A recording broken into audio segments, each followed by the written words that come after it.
ওকে, recording মনে start হচ্ছে। আচ্ছা, তো আমি শুরু করি, আমারটা দিয়ে শুরু করি, তারপরে আমি রাহাতকে সুযোগ করে দিচ্ছি। এর মাঝখানে আমরা কথাবার্তা বলবো, সব ব্যাপারগুলো নিয়ে আসলে তোমাদের সাথে খোলাসা কথাবার্তা হবে। হ্যাঁ, তোমাদের সব ভাইদের কথাবার্তা তোমরা শুনতে পারবে। একটু শুরু করি, আমি স্ক্রিনটা শেয়ার করছি, যদি আজকে পড়ানোর জন্য না, তোমাদের একটু কিছু দেখানোর জন্য আর কি স্ক্রিনটা শেয়ার করা। স্ক্রিন দেখতে পাচ্ছ, আই থিঙ্ক স্ক্রিন দেখা যাচ্ছে এবং শোনা যাচ্ছে। আই থিঙ্ক স্ক্রিনে একটু লেখালেখি করার জন্য আর কি শেয়ার করা, যেন তোমাদের ব্যাপারগুলো ভিজুয়ালাইজ করাতে পারি আমি। আচ্ছা, তোমরা যারা জয়েন করতেছো বাকিরাও জয়েন হতে থাকো, আমরা আস্তে আস্তে শুরু করতে থাকি। তো আচ্ছা, তো যেটা ফার্স্ট অফ অল কথাবার্তা তোমাদের নিয়ে, তোমরা হচ্ছে আমাদের প্রিয় ভাইয়াপুরা এইচএসসি 26 ব্যাচ, তাই না? এইচএসসি 2026 সালে তোমরা ইনশাল্লাহ পরীক্ষা দিবা। তো আমরা পরীক্ষা দিয়ে বের হয়েছি তোমাদের থেকে কত বছর আগে? 24 না, 25 না, আরও আগে, 23 না। আমরা এইচএসসি 2022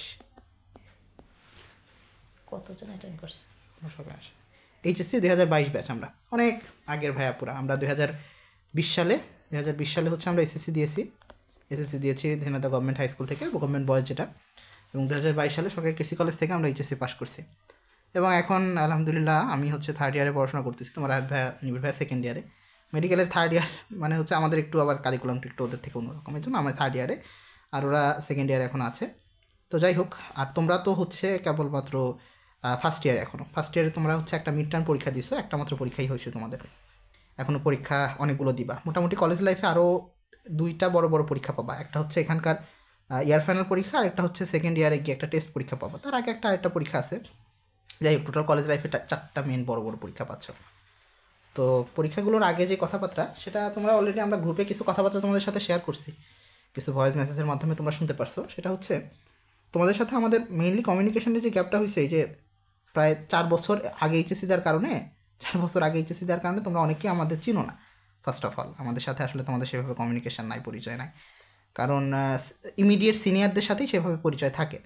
বাট আমাদের ইন্টেনশনটা হচ্ছে ইমিডিয়েট জুনিয়রদের নিয়ে অলরেডি কাজ করা হয়েছে। আমাদের 2025 ব্যাচকে নিয়ে যখন 2023কে নিয়ে যখন কাজ করছি, ফর এন এক্সাম্পল 2024কে নিয়ে কাজ করছি, তারা ওদের ওই ভাইয়াপুরা আমাদের খুব ভালো মতন চিনতো, কারণ ওরা আমাদের ইমিডিয়েট জুনিয়র ছিল। আর তোমাদের সাথে যখন কাজ করতে আসছি, তোমরা মোটামুটি বেশ অনেকটাই আমাদের জুনিয়র। তো এই জন্য প্রথমে আমাদের পরিচয় পড়বো, অলরেডি আমরা পরিচয় দিয়েছি তোমাদের সামনে। তো তো আমরা হচ্ছে যেহেতু 4 বছর আগে, তো আমি মাহমুদুর রহমান সিয়াম, ঢাকা মেডিকেল কলেজে পড়াশোনা করতেছি, 3rd ইয়ারে এমবিবিএস করতেছি। রাহাত আহমেদ আছে আমাদের সাথে। রাহাত, তোমার পরিচয়টা তুমি দাও।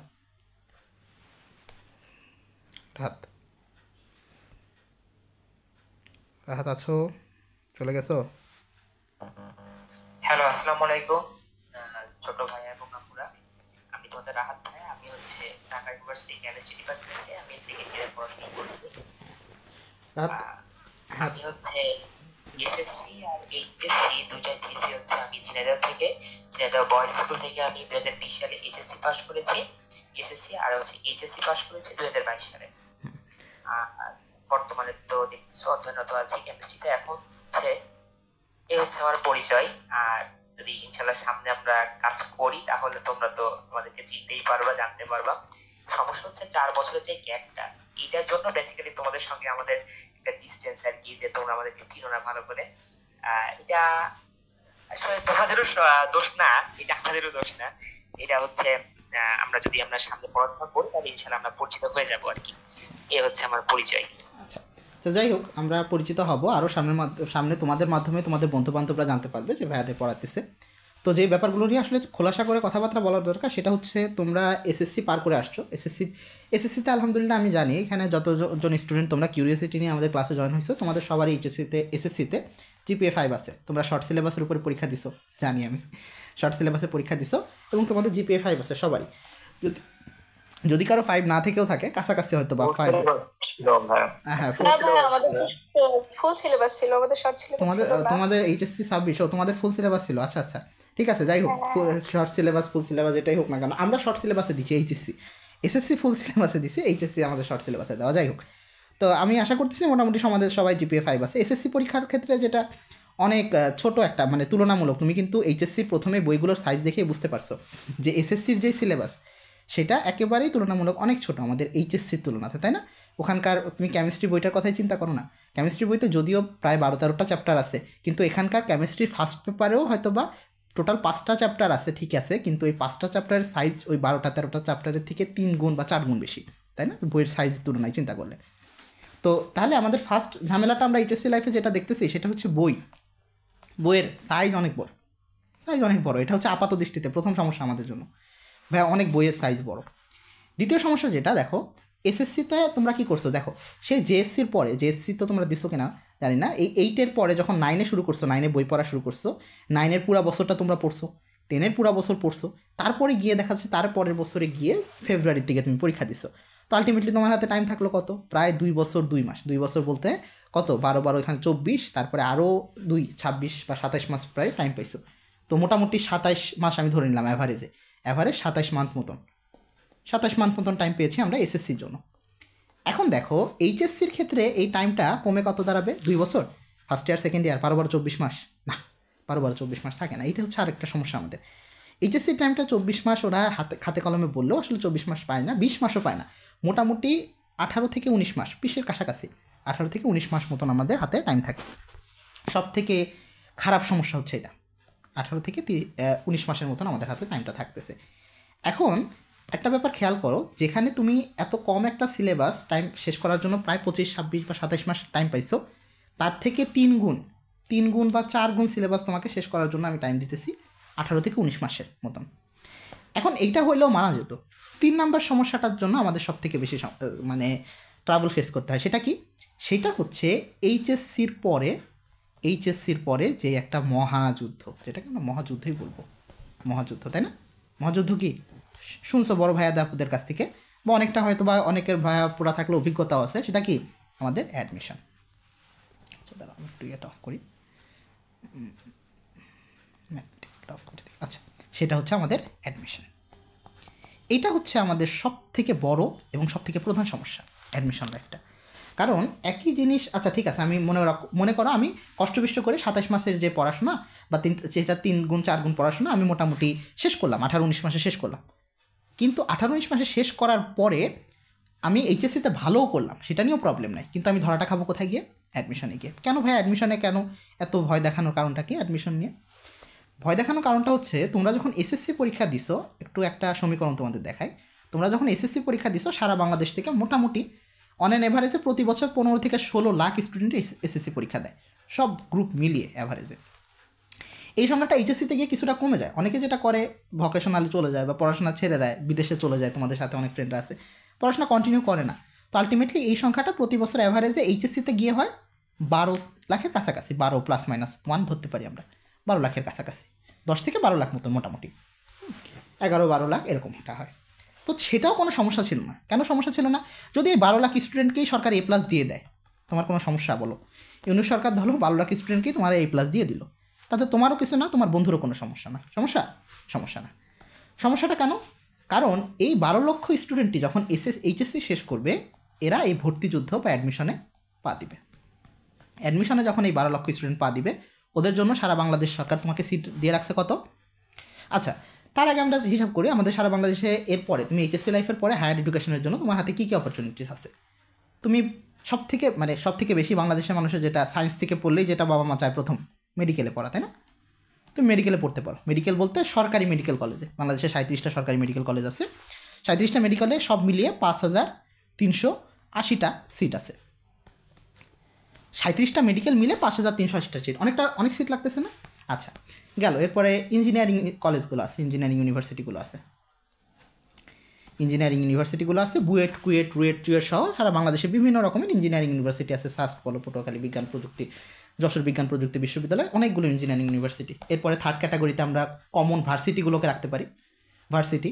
ফোর্থ ক্যাটাগরিতে এগ্রিকালচারাল ইউনিভার্সিটি, নাম শুনছো।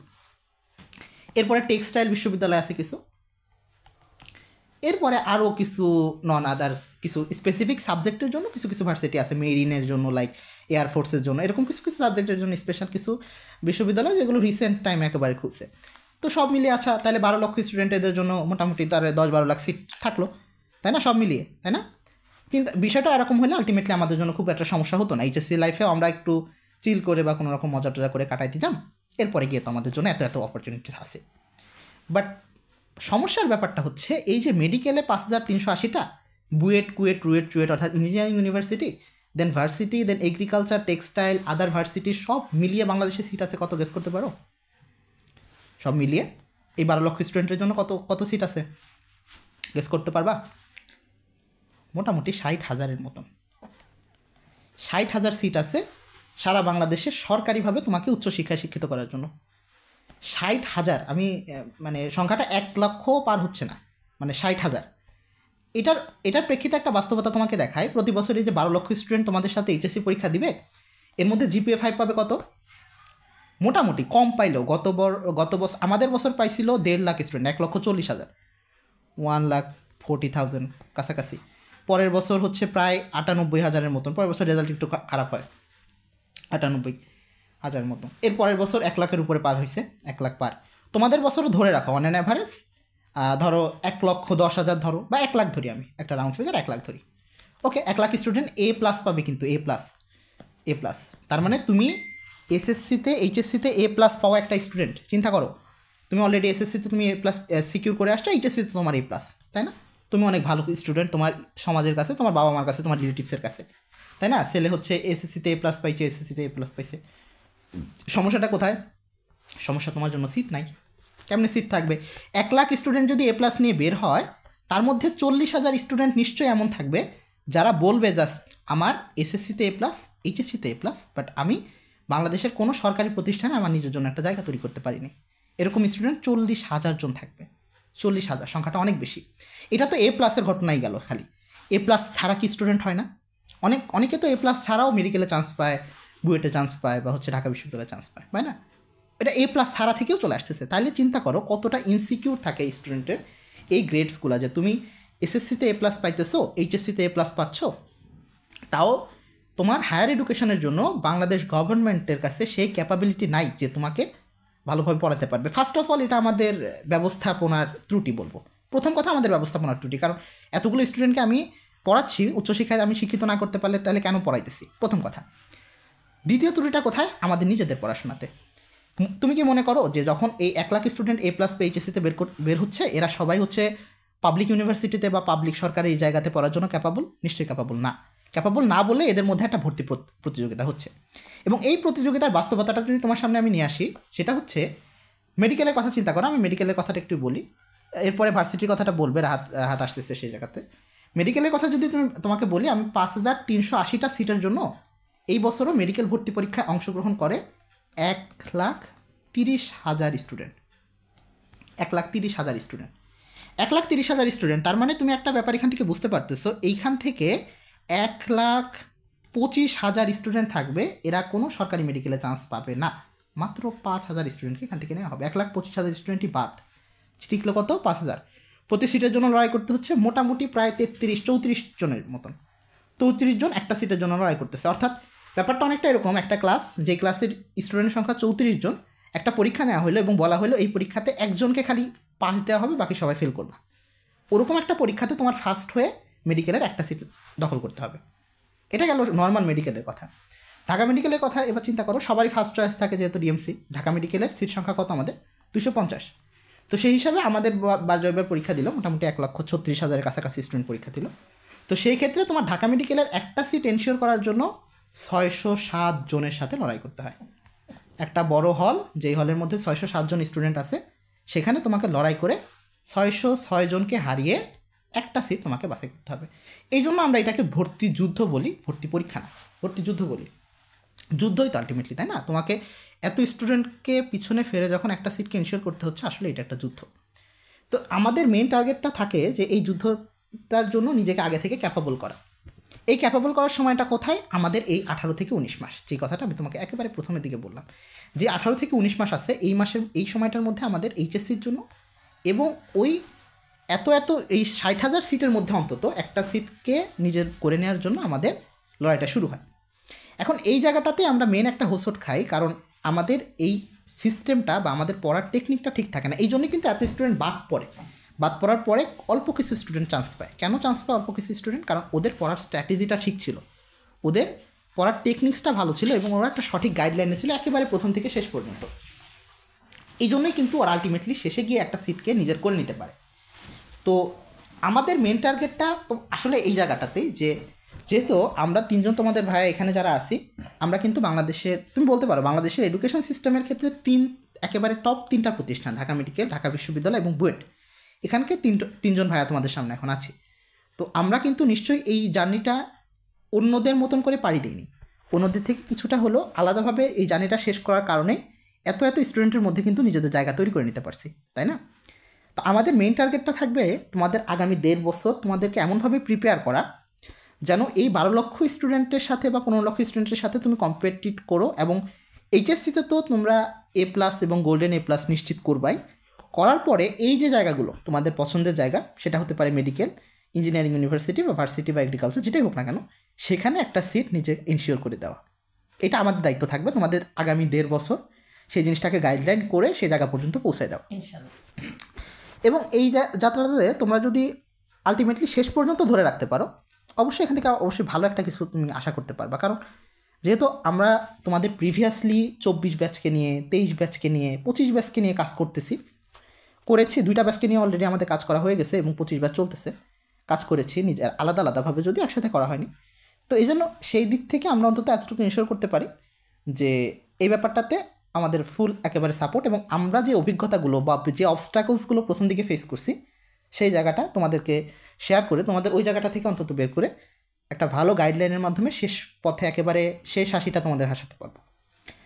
তো এই জায়গাতে আমাদের টোটাল জার্নিটাতে যে সমস্যাটা, রাহাত তো বলতে পারবে, নিবিড়, আমরা সবার ক্ষেত্রে আসবো, সব থেকে বেশি যে ঝামেলাটা আমাদের ফেস হয়েছে ফার্স্ট ইয়ার সেকেন্ড ইয়ারের ক্ষেত্রে, আমরা যেহেতু করোনা টাইমে ছিলাম, এই যে গাইডলাইনের যে অভাবটা, যে আমাদের তখন কিন্তু মনে হয়েছে যে আমার মেডিকেলে পড়ার ইচ্ছা ছিল, তো আমার প্রথম থেকেই কিন্তু একটা ছিল যে যদি ঢাকা মেডিকেলের বা আমার ড্রিম মেডিকেল যেগুলো, সেখানকার কোনো একটা ভাইয়া যদি প্রথম থেকে আমাকে গাইডলাইন করতো তাহলে জার্নিটা আমার জন্য আরও স্মুথ হতো।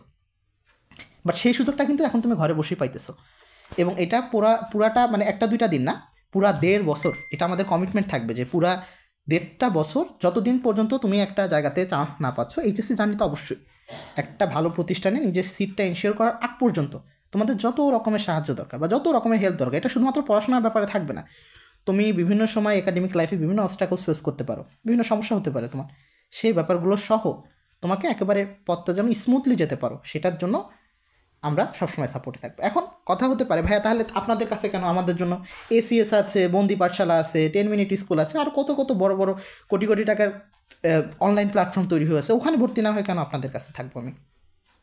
এটা প্রথম উত্তর হইতে পারে আমরা তোমার এলাকার সিনিয়র, তোমার কলেজের সিনিয়র, এটা ওখানকার বড় যে ভাইয়ারা আছে বা বড় প্রতিষ্ঠানের যে ভাইয়ারা, নিশ্চয়ই আমাদের ইনস্টিটিউশনের থেকে, এর থেকে বড় তো জায়গা থেকে নিশ্চয়ই নাই, তো আমাদের ইনস্টিটিউশনের ভাইয়ারা যখন অন্য প্ল্যাটফর্ম থেকে তোমাকে গাইড করতেছে সেটা থেকে অনেক বেশি ইফেক্টিভ হবে সেই গাইডটা যদি আমি তোমাদেরকে করি। কেন? কারণ আমাদের সাথে তোমাদের সরাসরি ইন্টারাকশন হবে।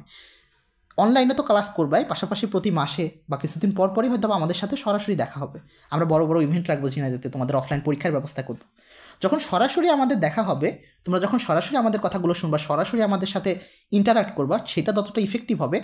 ওই ঢাকাতে বসে থাকা ভাইয়াকে জীবনে যেটাকে চোখে দেখবা না যাকে, তার সাথে কিন্তু সেরকম ইন্টারাকশনটা হবে না। হ্যাঁ অবশ্যই। জান্নাতুল ফেরদৌসী, তুমি হাত তুলছো, কিছু বলবা, কোয়েশ্চেন করতে পারো। ওকে, কোয়েশ্চেন না থাকলে সমস্যা নেই, তোমরা কোয়েশ্চেন করতে চাইলে হাত তুলতে পারো, রেইজ হ্যান্ডের অপশন পাবা, স্ক্রিনে রেইজ হ্যান্ডের অপশন আছে, তোমরা অবশ্যই যে কোনো কোয়েশ্চেন থাকলে করতে পারো। আমি আবার আসবো, আমি সবই একা বলে দিতেছি। আচ্ছা, আমি আবার আসবো, আমি রাহাতকে একটু সুযোগ দিচ্ছি। আমি আমার স্ক্রিন শেয়ারটা অফ করতেছি। রাহাত তুই চাইলে স্ক্রিন শেয়ার করে বলতে পারিস, অথবা নিজের মতন চাইলে বলতে পারিস। আমরা 8:30টার দিকে বা একটু পরে রাহাতের বক্তব্য শেষ হলে আমি নিহারকে একটু অ্যাড করবো। নিবিড় যেহেতু একটু আটকা পড়ে আসছে বাইরে, ওকে আমরা পরে আসতেছি, নিবিড়ের কথাবার্তা আমরা শুনবো। একটু অপেক্ষা নিয়ে একটু ধৈর্য ধরে ভাইয়া পরে একটু থাকো, তোমাদের টাইমটা ওয়েস্ট হবে না ইনশাল্লাহ। রাহাত তুই একটু শুরু কর। আচ্ছা, তোমরা আশা করি আল্লাহর রহমতে আলহামদুলিল্লাহ সবাই ভালো আছো।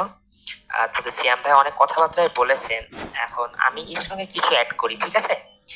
এখন প্রথম কথা, আমি একটু কেমিস্ট্রি নিয়ে একটু কথা বলি। এখন তোমরা বলতে পারো যে ভাইয়া তাহলে আমার স্ক্রিন দেখতে পাচ্ছ সবাই? হ্যাঁ রাহাত দেখা যাচ্ছে, তুই কন্টিনিউ কর। বলতে পারো যে ভাইয়া কেন এই যে রাহাত ভাইয়ের কাছে আমরা কেমিস্ট্রি পড়বো, তাই না? কেন কেমিস্ট্রি পড়বো? এখন দেখো, কলেজ লাইফ, এটা সিয়ামও বলতে পারবে, কলেজ লাইফে আমরা সবাই ধরো যারা মেডিকেলে পড়বো একটা চিন্তা করি যে বায়োলজিতে একটু গুরুত্ব দিই, একটু বায়োলজিতে একটু গুরুত্ব দিই। সিয়াম ভাই আছেন, ইনশাআল্লাহ তোমাদের সিয়াম ভাই তোমাদের বেস্ট সাপোর্টটা দিবেন। আচ্ছা, আমাদের যেটা হয় আর কি, বায়োলজিতে একটু গুরুত্ব দিই। আচ্ছা, যারা ইঞ্জিনিয়ারিং পড়বো তারা আমরা কেউ ফিজিক্সে একটু গুরুত্ব দিই। এই কথাটা আমাদের মাথায় আসে না বলো? সবার মাথায় আসে। ইঞ্জিনিয়ারিং পড়বো বা ডিউতে পড়বো, ফিজিক্স কোশ্চেন কঠিন হয়, ফিজিক্সে একটু গুরুত্ব দিই। বাট এই যে কেমিস্ট্রি, এটা একটা অবহেলার সাবজেক্ট আমাদের কাছে। অবহেলার সাবজেক্ট মানে একটু বুঝাই বলি আমি। দেখো, এরকম হয় যে কেমিস্ট্রি আমরা অনেকে অনেক টিচারের কাছে পড়ি, প্রত্যেক টিচারকে আমি রেসপেক্ট করি, অনেক অনেক টিচারের কাছে পড়ি। এখন কি হয় জানো, আমাদের গোছানো পড়াটা হয় না। প্রথম সমস্যা কি হয়, কেমিস্ট্রি যে গোছানো পড়া আমাদের দরকার, এটা কিন্তু হয় না। কেন হয় না? তার কারণটা হচ্ছে আমরা নির্দিষ্ট বই পড়ি না। একটা টিচারের কাছে গেলাম, উনি একটা লেখকের বই পড়ান, আরেক টিচারের কাছে গেলাম, আরেকটা লেখকের বই পড়ান। ইনি এখান থেকে ম্যাথ করাচ্ছেন, উনি ওইখান থেকে ম্যাথ করাচ্ছেন, কেউ নোট করাচ্ছেন না। মানে আমরা একটা হেসেলে থাকি কেমিস্ট্রি সাবজেক্টটা নিয়ে। মানে এটা আমাদের ক্ষেত্রে হয়েছে, বুঝছো? এটা সিয়ামও বলতে পারবেন। ফার্স্ট ইয়ারটা পুরাই চলে গেছে, আমরা বুঝতেই পাইনি যে কেমিস্ট্রি আমরা কিভাবে পড়বো। আচ্ছা, অ্যাডমিশন কেমিস্ট্রি কি আসে জানো? আমি যদি মেডিকেলের কথা বলি, সিয়াম ভাই ভালো বলতে পারবেন মেডিকেলের কথা। মেডিকেলে কিন্তু তোমার কেমিস্ট্রি মেইন বই, মেইন বইয়ের বাইরে কি একটা লাইনও আসে সিয়াম? তুমি একটু বলো তো। না, এখানে এখানে হ্যাঁ, আসল কথাটা আমাদের মেইন বই একেবারে নখদর্পণে থাকা, কারণ মেইন বইয়ের বাইরে আসলে কোয়েশ্চেন করার সুযোগই নাই টিচারদের। কোয়েশ্চেনের জন্য নির্দিষ্ট আমাদের সিলেবাস, নির্দিষ্ট রাইটারও সিলেক্ট করা, যে এই রাইটার এবং এনসিটিভি থেকে অনুমোদিত কিছু রাইটার আছে, তাদের মেইন বইগুলো আলটিমেটলি আমাদের লাগে। তবে এখানে আমাদের সমস্যাটা হয় কারণ হচ্ছে বাজারে মেইন বইয়ের আসলে অভাব নেই। আচ্ছা রাহাত, তুমি কন্টিনিউ করো মেইন বইয়ের যে সমস্যাটা। এই দেখো, আমাদের মেইন বই, আমরা মেইন বই হিসেবে কোনটাকে রাখবো? ধরো মেইনলি প্রধানত আমি কিন্তু, দেখো আমি যাদেরকে পড়াই, আমি কিন্তু দুইটা বই রিডিং পড়াই, কিন্তু এই যে নাকসারের বই, এটা হচ্ছে আমাদের বাজারে এখনো অব্দি বেস্ট বই, আমরা সবাই জানি। এই বইয়ের অনুশীলনী এমসিকিউ এবং হচ্ছে সাথে পাশাপাশি আরেকটা যে কোনো রাইটার, কবি স্যারের বই রাখতে পারো তোমরা, কবি স্যারের বই রাখতে পারো, লিঙ্কন স্যারের বই রাখতে পারো। কিন্তু আমাদের মেইন বই কোনটা বলতো? মেইন বই হিসেবে আমরা দেখি হচ্ছে নাকসারের বইকে। এই নাকসারের বই যদি তুমি 100% ক্লিয়ার থাকে, তোমার কেমিস্ট্রি 50% উপরে ক্লিয়ার থাকবে। তারপরে তুমি হয় কবি স্যারের বই পড়ো, তুমি লিঙ্কন স্যারের বই পড়ো, তুমি গুহ স্যারের বই পড়ো, যেই স্যারের বই তুমি পড়তে চাও তুমি এর সাথে রাখতে পারো। এখন সমস্যাটা কি হয় দেখো, আমি একটু বুঝাই বলি তোমাদের। আমরা যখন পড়ি হচ্ছে টিচারদের কাছে, ওনারা কি হয়, টিচাররা আমাদেরকে মানে, ধরো একজন তোমাকে নোট পড়াচ্ছেন, অবশ্যই নোট দরকার বেসিকের জন্য, তার সাথে তোমার এই বইটা রিডিং দরকার।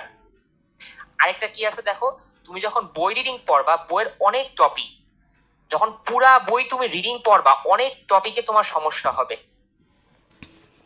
অনেক টপিক তোমার লাগবেও না, এটা তোমার বোঝা লাগবে, তোমার একটা গাইডলাইন দরকার।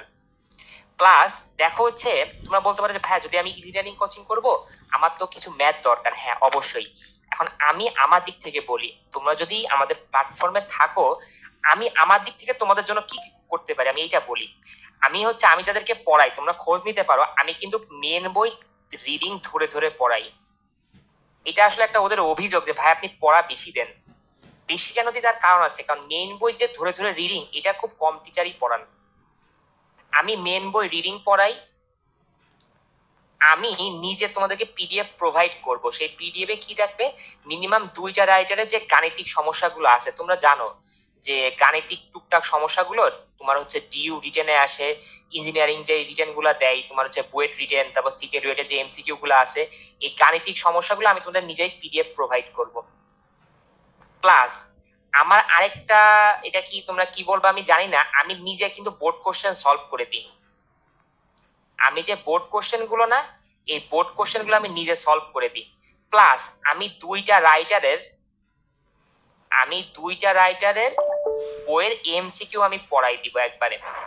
এখন বলতে পারো ভাইয়া এই জিনিসগুলো তো আমরা অন্য টিচারের কাছেও করতে পারতাম। এখন দেখো, কোনো টিচারের কাছে তুমি যদি করতে, হ্যাঁ অবভিয়াসলি পারতা, বাট কথা হচ্ছে কি, তুমি কি যখন অনলাইনে অন্য জায়গায় ক্লাস করবা, তুমি কি ফ্রিলি কোশ্চেন করতে পারবা? ধরো আমার যারা স্টুডেন্ট আছে, আচ্ছা ওরা কিন্তু আমাকে যখন তখন কোশ্চেন করতে পারে। ধরো সাপোজ আমি ল্যাবে আছি, ধরো আমার 1:30 থেকে ল্যাব শুরু হয়, ধর আমি ল্যাবে আছি, ও আমাকে কোশ্চেনটা দিয়ে রাখছে, আমি ল্যাব থেকে বের হয়ে 5টার সময় কিন্তু ওকে অ্যান্সারটা দিয়ে দিই। এটা ইনশাল্লাহ তোমাদের ক্ষেত্রে এই সুযোগটা থাকবে। তোমরা যখনই ফ্রি থাকবে আমাদের টেলিগ্রাম গ্রুপে হচ্ছে আমাদের একটা কিউএনএ একটা গ্রুপ খুলবো আমরা, তোমরা সেখানে কোশ্চেন করার সুযোগ পাবে। আর কেমিস্ট্রিতে হিউজ কোশ্চেন থাকবে, এই কোশ্চেনগুলো তোমরা আমার কাছে করতে পারবা। এইবার আসো, এটা তো একটা সুযোগ তোমাদের দিলামই, তাহলে আমি কি কি পড়াবো আমি আরেকবার রিপিট করি। আমি হচ্ছে মেইন বই রিডিংটা পড়াই। আচ্ছা, আরেকটা কথা আমি বলি নাই, আমি কিন্তু নিজে প্রতি অধ্যায় নোট করে দিই। এটা আসলে মানে আমি সিস্টেমটা বলি যে প্রত্যেকটা অধ্যায়ের আমার নিজের নোট, আমি নিজে তোমাদেরকে এই যে বোর্ডে নোট করে দিব, আমি নিজেই নোট করে দিব। এখন আমার মনে হয় না যে এরপরেও তোমাদের আর কোনো ম্যাটেরিয়াল দরকার হবে, নিজে নোট করে দিব প্লাস নিজেই সব প্রবলেমের তোমাদেরকে সলভ করে দিব। আচ্ছা, এখন তোমরা 1 বছর কেমিস্ট্রি পড়েছো, তোমাদের একটু ধারণা হয়েছে যে তোমাদের সমস্যার জায়গাগুলো কি কি। আচ্ছা, তোমাদের মধ্যে 1-2 জন একটু বলো তো তোমাদের কেমিস্ট্রি কোন কোন জায়গায় সমস্যা মনে হয়েছে 1 বছর পড়তে, যে ভাই এই জিনিসগুলো আমরা নিজেরা সমস্যা ফেস করেছি। তারপর আমি আমার সমস্যাটা বলবো, তোমরা 2-1 জন বলো তো একটু। সিয়াম, দেখিস তো কে কে হ্যান্ড রাইজ করে। আচ্ছা একটু সুযোগ দে। আচ্ছা, দেখতেছি। তোমরা ওপেনলি বলতে পারো, হ্যাঁ, তোমরা এখন যেহেতু সামনাসামনি আমাদের ইন্টারাকশন নাই, তোমরা ওপেনলি প্রশ্ন করতে পারো, সমস্যাগুলোর কথা আমাদেরকে জানাইতে পারো। পরে তো জানাশোনা হবে, আমরা ক্লাসে আরও ডিসকাস করব ব্যাপারগুলো নিয়ে, সেটা নিয়ে আরও কথাবার্তা হবে। অর্গানিক, আচ্ছা ঠিক আছে, কারো কোশ্চেন নাই আছে? কারো কোশ্চেন? আচ্ছা, কোশ্চেনের জন্য ইয়ে করলে আমি তোমাকে জানাবো, তুই কন্টিনিউ কর। আচ্ছা ঠিক আছে, শোনো। আচ্ছা, এইবার আমি আরেকটা আমাদের ফোবিয়ার জায়গায় যাই, অর্গানিক কেমিস্ট্রি। তোমরা এখন হয়তো বা রিসেন্টলি শুরু করো না, বা টিচাররা 2-1 মাসের মধ্যে শুরু করবে অর্গানিক কেমিস্ট্রি, জৈব যৌগ। এটা হচ্ছে আমাদের একটা মারাত্মক ভয়ের জায়গা। আমি যদি একটা এক্সাম্পল বলি, সহজ কথা শোনো। ডিইউতে প্রত্যেক সাবজেক্ট কত মার্কে? সায়েন্সের ইউনিটে প্রতি সাবজেক্টে এমসিকিউ 15 মার্ক করে আর রিটেন 10 মার্ক করে। আচ্ছা, এখন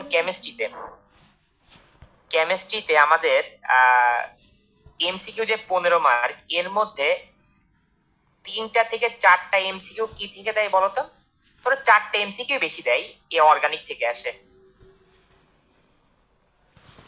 আর হচ্ছে যে রিটেন 10 মার্কের মধ্যে, এটা দেখবা তোমরা নিজেরাই দেখবা, রিটেন 10 মার্কের মধ্যে 4 থেকে 5 মার্ক রিটেন তোমরা পাবা অর্গানিক থেকে। তাহলে আমি সহজ কথা বলি, 4 + 4 কত মার্ক বলতো?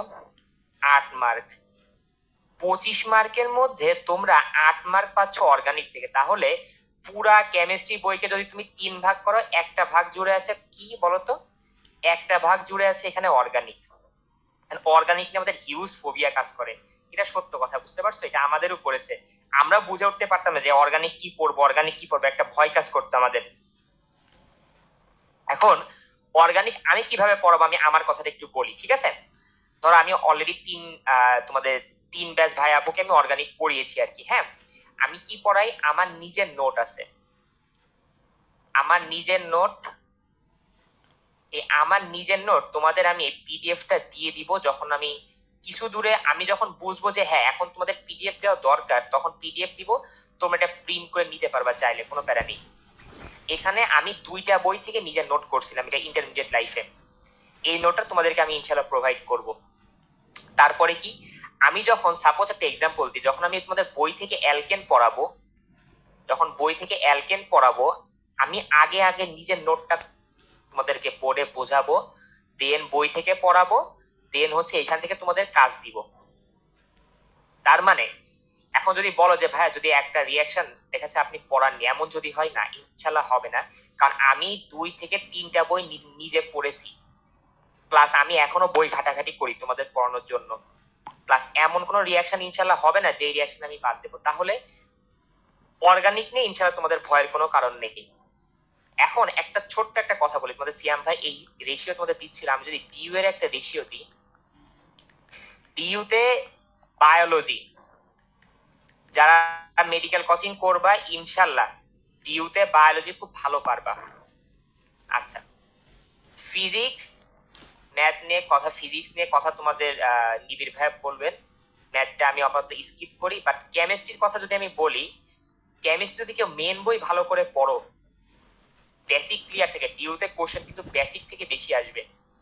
তাহলে কেমিস্ট্রি ইজিলি কিন্তু 13 থেকে 14টা পারা যায়, বুঝছো, 15টার মধ্যে এমসিকিউ, যদি তোমার বেসিক ক্লিয়ার থাকে কেমিস্ট্রির। এটা হচ্ছে মেইন কথা। আরেকটা কথা, ডিউতে পরীক্ষা দিবে কত বলো তো? ডিউতে হচ্ছে আমাদের বারে রেশিও যদি আমি বলি, আমাদের হচ্ছে একটা সিটের এগেনিস্টে ছিল কয়জন জানো? 69, 69 জন ছিল। তার মানে প্রায় পরীক্ষা দিয়েছিল 1,39,000 সামথিং। আর সিট কত ডিউতে বলো তো? 1851। এখন এটা প্লাস করে কত, ধরো 3,000 প্লাস যাবে, ওই মাইগ্রেশন করে টরে 3,000 প্লাস যাবে। তার মানে তুমি যদি হচ্ছে মোটামুটি 2,000-এর মধ্যে থাকো, তুমি একটা টপ যে কোনো সাবজেক্ট তুমি চয়েস মতো নিতে পারবা। আচ্ছা রাহাত, আমাদের মনে হয় নিহাল আসছে, আমরা ওর সেশনটা শেষ করি, তারপরে আমরা কন্টিনিউ করতে পারি। হ্যাঁ, আমরা নিহালকে একটু আনছি আমাদের। আচ্ছা তুই স্ক্রিন শেয়ারিংটা অফ কর, আমি ই করি, নিহালের সাথে আমরা কথাবার্তা বলি। আচ্ছা, তো নিহাল নিহাল নিহাল শুনতে পাচ্ছিস? হ্যাঁ, আচ্ছা ঠিক আছে, আসসালামু আলাইকুম সবাইকে। হ্যাঁ, তোর পরিচয়টা দিয়ে একটু শুরু কর সবাইকে। ওকে, ঠিক আছে। আসসালামু আলাইকুম, আমি আসিফ রহমান নিহাল, ঢাকা মেডিকেল কলেজের কে80 ব্যাচের স্টুডেন্ট, তোমাদের সিয়াম ভাইয়ের ক্লাসমেট। তো তোমরা সবাই কেমন আছো বলো? হ্যাঁ জি আলহামদুলিল্লাহ ভালো। আলহামদুলিল্লাহ। হ্যাঁ নিহালের, তুই তো আসল পরিচয় দিসনি। আমাদের বার মেডিকেল ভর্তি পরীক্ষাতে 2022-23 সেশনে জাতীয় মেধায় সারা বাংলাদেশের মধ্যে নিহালের পজিশন ছিল কত? সেকেন্ড। নিহাল হচ্ছে জাতীয় মেধায় দ্বিতীয় হয়েছে। আচ্ছা যাই হোক, তো নিহাল ভাইয়ের সাথে তোমাদের সরাসরি ইন্টারাকশন হওয়া তোমাদের এটা একটা মানে লাকের ব্যাপার, সৌভাগ্যের ব্যাপার। তোমরা ঝিনাইদহ থেকে বা অনলাইনের মাধ্যমে তোমরা সরাসরি নিহাল ভাইয়ের সাথে ইন্টারাক্ট হতে পারছো, প্রথম কথা। তো নিহালকে আমি আনছি, তাও আমাদের প্রফের পরে ছুটি চলতেছে, ও ছুটির মধ্যে, আমরা সবাই ছুটির মধ্যে আসি, তাও নিহাল প্রথম কথা হচ্ছে ও সময় দেওয়ার মধ্যে আমাদের মধ্যে আসতে পারছে, এটার জন্য ধন্যবাদ। তো নিহালের কিছু কোয়েশ্চেন স্টুডেন্টের তরফ থেকে আমি করব, কমন কোয়েশ্চেন যেগুলো সব থেকে বেশি স্টুডেন্টের থাকে। নিহাল, ওরা হচ্ছে এইচএসসি 26 ব্যাচ, মানে এইবার হচ্ছে ফার্স্ট ইয়ারে মাত্র।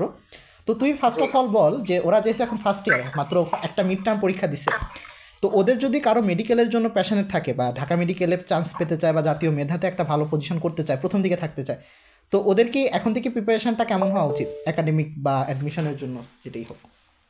আচ্ছা, আমি প্রথমতই যেটা বলবো যে আসলে অনেকে হয়তো বা বলতে পারে যে একটু সময় নিয়ে স্টার্ট করা বা হচ্ছে এইচএসসি পরীক্ষার পর স্টার্ট করা। হ্যাঁ, তো এই ধরনের তোমরা যারা সাজেশন শুনবা, আমি বলবো যে সেগুলোকে ইগনোর করা ট্রাই করবে। ওকে, ইটস নেভার টু আর্লি।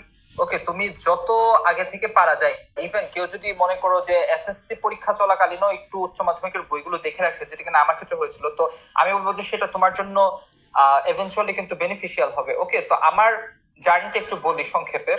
তো আমি ময়মনসিং এর ছেলে, ময়মনসিং এ আমার পড়াশোনা, এসএসসি এইচএসসি। এসএসসি ছিল ময়মনসিং জেলা স্কুল থেকে এবং এইচএসসি ছিল সরকারি আনন্দমোহন কলেজ থেকে। তো আমি ছোটবেলা থেকেই চেষ্টা করতাম একটু অলিম্পিয়াড করতে বা হচ্ছে এই ধরনের কম্পিটিটিভ এক্সাম গুলোতে অংশগ্রহণ করার ট্রাই করতাম। তো সেখান থেকে আসলে তোমার এসএসসি পরীক্ষার আগেই উচ্চ মাধ্যমিকের বইগুলো একটু একটু দেখা বা হচ্ছে সেখান থেকে ধারণা নেওয়া এটা স্টার্ট হয়ে গিয়েছিল। তো তারপর যখন আমি ইন্টারমিডিয়েটে আসলাম, তো আমাদের ব্যাপারটা ছিল কি যে আমি বলবো যে অন্যান্য সময় গতানুগতিক যে তোমার উচ্চ মাধ্যমিকের জার্নি একজন স্টুডেন্টের হয়, তার চেয়ে আমাদেরটা কোয়াইট ডিফারেন্ট ছিল। তার কারণ আমাদের সময় কোভিড ছিল 2020 সালে, তো আমাদের সব পড়াশোনায় মেনলি অনলাইনে ছিল। এখন আসলে এখানে একটা ব্যাপার দেখবা যে যখন কিনা তোমার সামনে কোনো অ্যাডভার্সিটি আসে, মানে কোনো চ্যালেঞ্জিং সিচুয়েশন আসে, তো তখন তোমার কাছে, আচ্ছা আমি আসলে আমার ক্যামেরাটা অন করতে চাচ্ছি না, কজ হচ্ছে আমি এইমাত্র বাইরে থেকে আসলাম, বুঝছো? সো আচ্ছা সমস্যা নেই নিহাল, তুই অন কর, তুই অন কর, প্যারা নাই, বাইরে থেকে আসলে প্যারা নাই। আচ্ছা ঠিক আছে। হ্যাঁ তুই অন। তো আমি হচ্ছে কি তোমাদের একটু দেখায়, আমাকে হয়তো দেখা যাচ্ছে আমি আছি হচ্ছে আমাদের হলের গেস্ট রুমে। ওকে, এখানে এই মাত্র আমি মাত্র বাইরে থেকে আসলাম। আচ্ছা, তো তোমাদের বলি, তো কি যেন বলতেছিলাম যে হ্যাঁ, কোভিড এর সিচুয়েশন। তো কোভিড এর সিচুয়েশন ছিল, এখন দেখো তোমার সামনে যখন কিনা একটা অ্যাডভার্সিটি আসবে, তো তোমার কাছে দুইটা অপশন আছে।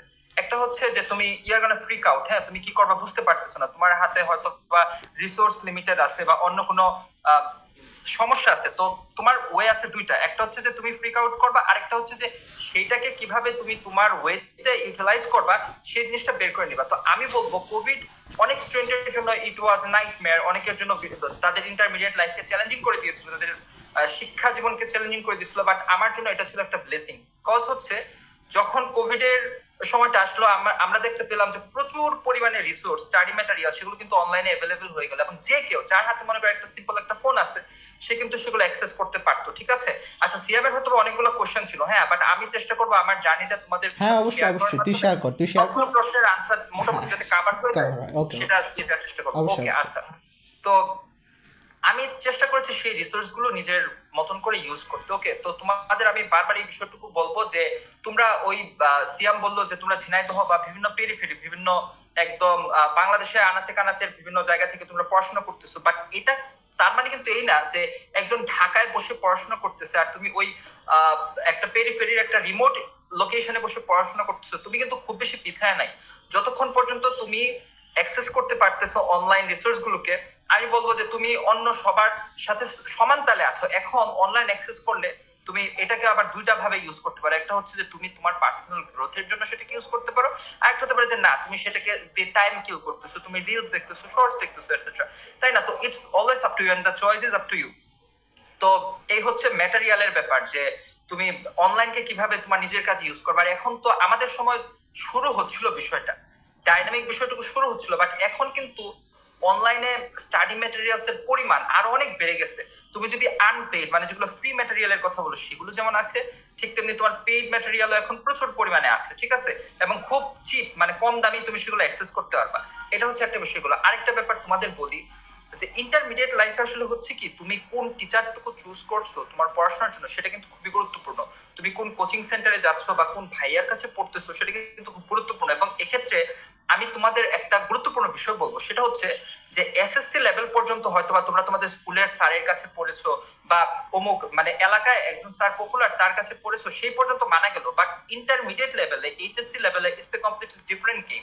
ঠিক আছে, এবং আমি সাজেস্ট করবো আমার নিজের পার্সোনাল অভিজ্ঞতা থেকে যে তোমাদের সেই সকল টিচারকে আসলে চুজ করা উচিত যারা কিনা ইন দ্য অ্যাকচুয়ালিটি মেডিকেল ভর্তি পরীক্ষা, যারা কিনা মেডিকেল অ্যাসপিরেন্ট তাদের জন্য বলতেছি, যারা কিনা অ্যাকচুয়ালি মেডিকেল ভর্তি পরীক্ষা দিয়েছেন বা যারা বুয়েট অ্যাসপিরেন্ট, আমি বলবো যে তোমরা ওরকম স্যারদের কাছে বা ওরকম ভাইদের কাছে যাবা যারা কিনা অ্যাকচুয়ালি বুয়েট ক্র্যাক করেছেন, তাই না? কারণ যে কিনা বুয়েটে আসলে ভর্তি পরীক্ষা দিয়েছে এবং চান্স পেয়েছে সেই তো তোমাকে গাইডলাইনটুকু বেটার দিতে পারবে, তাই না? তো এটা কিন্তু একটা গুরুত্বপূর্ণ বিষয়। এবং তোমরা এখন হয়তো বা এলাকায় তোমাদের পপুলার অনেক টিচার আছে বা তোমরা হুজুগে অনেক জায়গায় যাবা, বাট ইভেনচুয়ালি যখন কিনা একবার তোমার এডমিশন পিরিয়ড শেষ হবে, তুমি যখন কিনা আমার জায়গায় আসবা তখন কিন্তু তুমি এই বিষয়টুকু ফিল করতে পারবা যে হ্যাঁ আসলে আমার টিচার চুজিং এর ক্ষেত্রে সেই বিষয়টুকুকে খেয়াল রাখা উচিত ছিল। ওকে, এই হচ্ছে বিষয়। আর তোমরা কোথায় কোচিং করবা, কি করবা না করবা, আমি বলি যে বাংলাদেশে যত কোচিং সেন্টার আছে সবকিছু কিন্তু বলতে গেলে সমান সার্ভিসই দেয়। হ্যাঁ, এমন না যে কেউ একটু এফোর্ট কম দেয়, কেউ একটু বেশি দেয়। সো তুমি যেখানেই যাও কোনো সমস্যা নেই, বাট যে বিষয়টুকুতে তোমাদের খেয়াল রাখতে হবে, আচ্ছা ওরা এইচএসসি কোন ব্যাচ? 26 মামা, ওরা হচ্ছে 26 ব্যাচ। ও আচ্ছা, ওরা 26। আচ্ছা, তোমরা তো ফার্স্ট ইয়ার। হ্যাঁ, খুবই, তাহলে তো এই বিষয়টা তোমাদের জন্য বেশি গুরুত্বপূর্ণ। দেখো কোচিং তো আর এখন তোমাদের জন্য না, তোমাদের জন্য এখন যেটা তা হচ্ছে বেসিকটুকু ডেভেলপ করা। বেসিকটুকু ডেভেলপ করার ক্ষেত্রে ওই যে আমি যে কিছুক্ষণ আগে যে টিচার চুজিং এর ব্যাপারটুকু বললাম সেটা কিন্তু খুবই গুরুত্বপূর্ণ। তো তোমরা এই বিষয়টুকু যদি একবার খেয়াল রাখতে পারো, মানে একটা সঠিক গাইডলাইন যদি তোমরা পাও, আমি আশা করি যে তোমাদের একাডেমিক লাইফ বলো মানে এইচএসসি পিরিয়ড বলো বা হচ্ছে অ্যাডমিশন বলো সেটা অনেকটা সহজ হয়ে যাবে। ঠিক আছে, আচ্ছা এখন আসা যাক হচ্ছে যে আমি কি করেছিলাম। হ্যাঁ, তো এই তো আমি আসলে আমার ইন্টারমিডিয়েট লাইফটুকু অনেকটাই মানে বৈচিত্র্যময় বলবো। আমি অনেক লম্বা সময় ছিল, তো আমাদের কোভিড এর কারণে আমরা টাইমও অল্প একটু বেশি পেয়েছিলাম। হ্যাঁ, তো আমিও চেষ্টা করেছি যে আমার ওখানকার আসলে হচ্ছে কি যে যখন কিনা তুমি অনলাইনে কারোর কাছে পড়বা, তো তখন হচ্ছে সেটা আমি বুয়েটের ভাইদের কাছে পড়েছি, দেন হচ্ছে আমার ঢাকা মেডিকেল কলেজের সিনিয়র ভাই ছিল তাদের কাছে পড়েছি। তারপর হচ্ছে কোচিং সেন্টারের বিষয়গুলো সেগুলো না বলি কারণ যেহেতু তোমরা এখন ফার্স্ট ইয়ারের, এই তো। আর আচ্ছা এখন সিয়াম কিছু আচ্ছা হ্যাঁ, তো ওদের কিছু কমন কোয়েশ্চেন থাকে, সেটা হচ্ছে মামা ওরা যেহেতু ফার্স্ট ইয়ারে, এখন ওদের মোটামুটি দিনে কত ঘন্টা পড়া উচিত, যেটা সব থেকে কমন কোয়েশ্চেন স্টুডেন্টদের বল। আচ্ছা আমি ভাবতেছিলাম যে এই কোয়েশ্চেনটুকু পাবো। দেখো প্রত্যেকটা পার্সনের মধ্যেই কি একটা ইন্ডিভিজুয়ালিটি আছে এবং প্রত্যেকেরই হচ্ছে নিজস্ব একটা ক্যালিবার আছে, তাই না? কেউ হয়তো বা একটু বেশি এফোর্ট দিতে পারে, কেউ হয়তো বা অতটুকু বেশি এফোর্ট দিতে পারে না। ঠিক আছে, তো সেক্ষেত্রে আমি যেটা বলবো তা হচ্ছে যে তুমি আসলে এতটুকু সময় আমি পড়বো সেদিকে ফোকাস না করে তুমি বরং ফোকাস করবে যে আমি আজকের মধ্যে এতটুকু সিলেবাস শেষ করবো। তো তোমার যদি আসলে ফোকাসটুকু ওরকম হয় যে আমি আজকের মধ্যে এইটুকু বিষয় শেষ করবো, তখন কিন্তু আসলে কতটুকু টাইম তুমি পড়তেছো সেটা গুরুত্বপূর্ণ না, ঠিক আছে? আর আরেকটা বিষয় গুরুত্বপূর্ণ যে তুমি টিচার চুজিং এর পাশাপাশি তুমি কি আসলে ইঞ্জিনিয়ারিং দিকে আগাবা নাকি মেডিকেলের দিকে আগাবা সেটাও কিন্তু তোমার এখন থেকে ফিক্স করে নেওয়া উচিত। ওকে, তুমি যদি মেডিকেল পাথ হইতে যেতে চাও তাহলে এখন থেকে পড়াশোনাগুলো সেভাবেই হওয়া উচিত। তুমি যদি ইঞ্জিনিয়ারিং পাথ হইতে যেতে চাও তাহলে সেক্ষেত্রে তোমার পড়াশোনাটুকু সেইভাবে হওয়া উচিত। এখন তুমি বলবা যে ভাই আপনি আমাদেরকে বলতেছেন স্পেসিফিক রুটে আগাতে, বাট আপনি তো সবগুলোতেই গেছিলেন, হ্যাঁ তাহলে আপনার ক্ষেত্রে ব্যতিক্রম কেন হলো? তো সেক্ষেত্রে আমি বলে রাখি যে আমাদের ক্ষেত্রে একটা বিষয় হচ্ছে আমরা টাইম বেশি পেয়েছিলাম, ঠিক আছে? এটা হচ্ছে একটা বিষয়। আরেকটা বিষয় হচ্ছে আসলে ওই যে আমি বললাম না যে আগে থেকে প্রিপারেশন নিয়ে রাখার ব্যাপারটুকু, আমি সবকিছু যে ইন্টারমিডিয়েটে এসে পড়েছি, ইটস নট লাইক দ্যাট। আমি এইচএসসি এসএসসি লেভেলেও অনেক কিছু দেখে রেখেছিলাম, সো সেটা আমার জন্য হেল্পফুল হয়েছে। তোমার আমার এডমিশন লাইফটাকে একটু সহজ করে দিয়েছে। তো কিন্তু আমি নিজেও কিন্তু, হ্যাঁ আমার কিন্তু এমন ছিল না যে আমি তোমার সবগুলাতেই যে ওভাবে preparation, it was not like that. আমি মেইনলি ইঞ্জিনিয়ারিং অ্যাসপারেন্ট ছিলাম এবং আমার প্রিপারেশন মেইন স্ট্রিম প্রিপারেশন ছিল ইঞ্জিনিয়ারিং ওরিয়েন্টেড, ঠিক আছে? তো আমি তোমাদেরকে বলবো তোমাদের যেটা ইচ্ছা কখনোই ভেবো না যে ইঞ্জিনিয়ারিং ভালো মেডিকেল খারাপ, মেডিকেল ভালো ইঞ্জিনিয়ারিং খারাপ, ঢাবিকে আমি পাত্তাতেই দিব না, ইটস নট লাইক দ্যাট।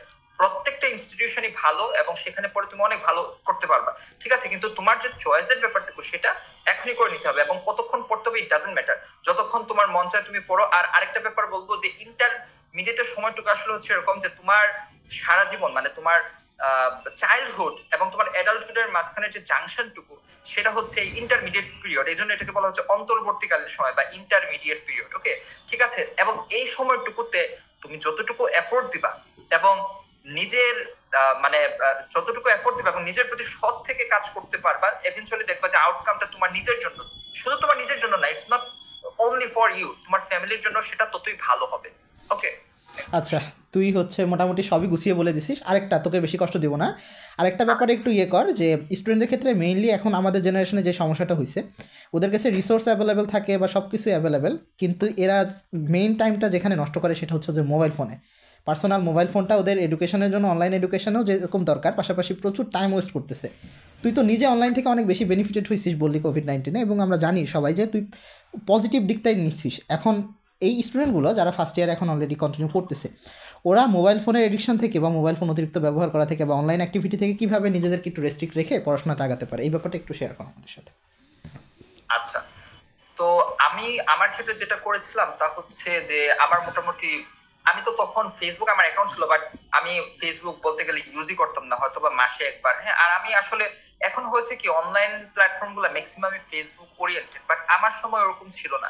আমি অনলাইন থেকে ইনফরমেশন বলতে মেইনলি আমি উদ্ভাসের রিসোর্স গুলো নিয়ে ট্রাই করতাম, নট ফেসবুক ওরিয়েন্টেড কোনো প্ল্যাটফর্ম, সেগুলোর সাথে আসলে আমি কখনো ইনভলভ ছিলাম না স্টুডেন্ট লাইফে। ওকে, তো তোমরা চেষ্টা করবা যে ফেসবুক টুকুকে যতটুকু পারা যায় অ্যাভয়েড করতে। ওকে, আর আমি পার্সোনালি তখন ইউটিউবও একদম প্রয়োজন ছাড়া ইউটিউবটুকু অ্যাভয়েড করা ট্রাই করতাম। আর এটার জন্য তোমার প্রচুর টুলস আছে, যেমন তুমি যদি চাও, আমার ফোনে নর্টন অ্যাপ লক ছিল, তারপর হচ্ছে আমার কম্পিউটারে, আমার ল্যাপটপে সেখানেও প্রয়োজনীয় ওরকম ফিল্টারিং অপশন ছিল যে আমি শুধুমাত্র যেখানে টাইম দিতে চাই সেখানে যেন দিতে পারি, কোন ডিস্ট্রাকশনের ওয়েবসাইটে যেন আমি ঢুকতে না পারি, সেরকম ব্যবস্থা সেখানে নেওয়া ছিল। আর সবচেয়ে বড় কথা হচ্ছে আসলে at the end of the day it's totally up to us, আমি কি করতে চাচ্ছি, নিজের মাইন্ডের উপর নিজের কন্ট্রোল থাকতে হবে। এবং তোমরা একটা বিষয় মনে রাখবা যে মানুষ হচ্ছে তার স্বপ্নের সমান বড়। ওকে, স্যার আব্দুল্লাহ আবু সাইদ স্যার উনি বলেন যে মানুষ তার স্বপ্নের সমান বড়। ওকে, তো তোমার স্বপ্নগুলো হবে বড় বড়। Okay, it does not mean that সবসময় যে এটার একটা মিনিং থাকতে হবে বা এটার একটা গ্রহণযোগ্যতা থাকতে হবে বা এটা অ্যাচিভেবল হতে হবে, it's not like that. Always তুমি স্বপ্ন দেখবা বড় বড়। ওকে, যখন কিনা তোমার স্বপ্নটা বড় হবে তখন তোমার আরো বেশি এফোর্ট দিতে ইচ্ছা করবে, তখন তোমার মনে হবে আহা ওই ভাইয়ারা ওনারা অমুক ইনস্টিটিউশনে পড়াশোনা করেন, ওনাদের লাইফস্টাইল কত ভালো, বা ওনারা কত ভালো ভালো মানুষের সাথে মেশার সুযোগ পাচ্ছেন, জীবনে কত কিছু করতে পারতেছেন, হ্যাঁ আমিও যদি ওরকম করতে পারতাম।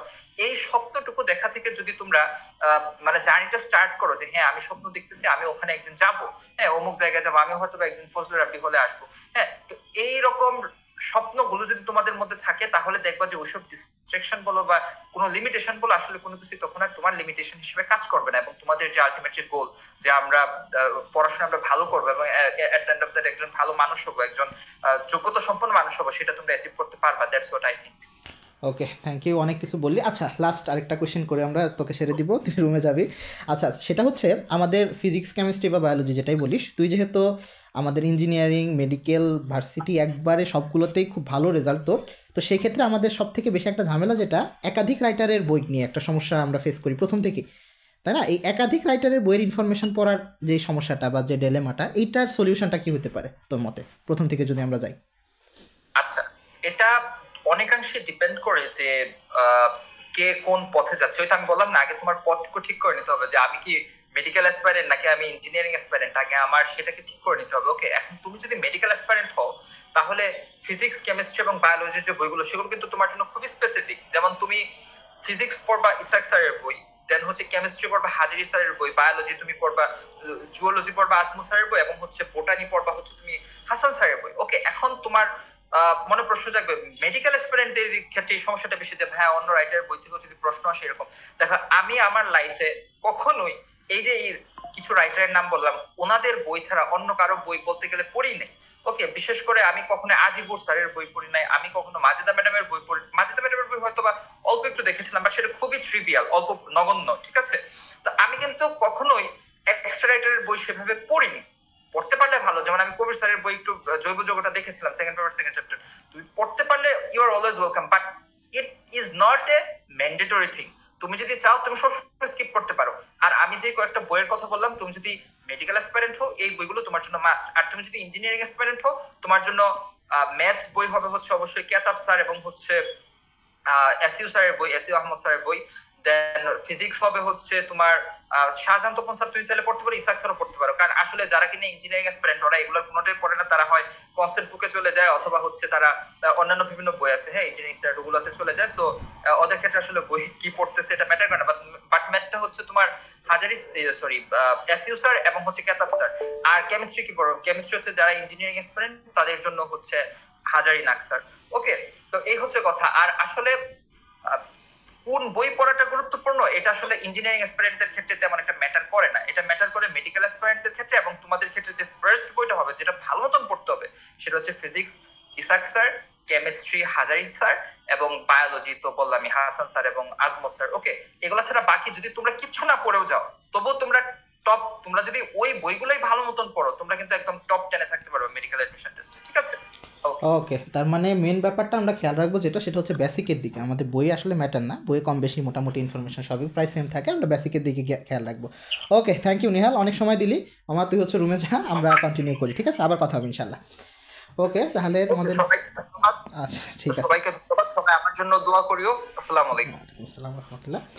ওকে, তো আমরা আমাদের নিহাল ভাইয়ের সাথে আমরা কনভারসেশন করলাম, ছোট্ট একটা কনভারসেশন। এখন আমাদের নিবিড় ভাইয়া রুমে পৌঁছেছে, নিবিড় ভাইয়াকে আমরা করছিলাম, মিস করতেছিলাম। আচ্ছা নিবিড়, তুই মনে হয় তোর দিকটা শুরু করতে পারিস এখন।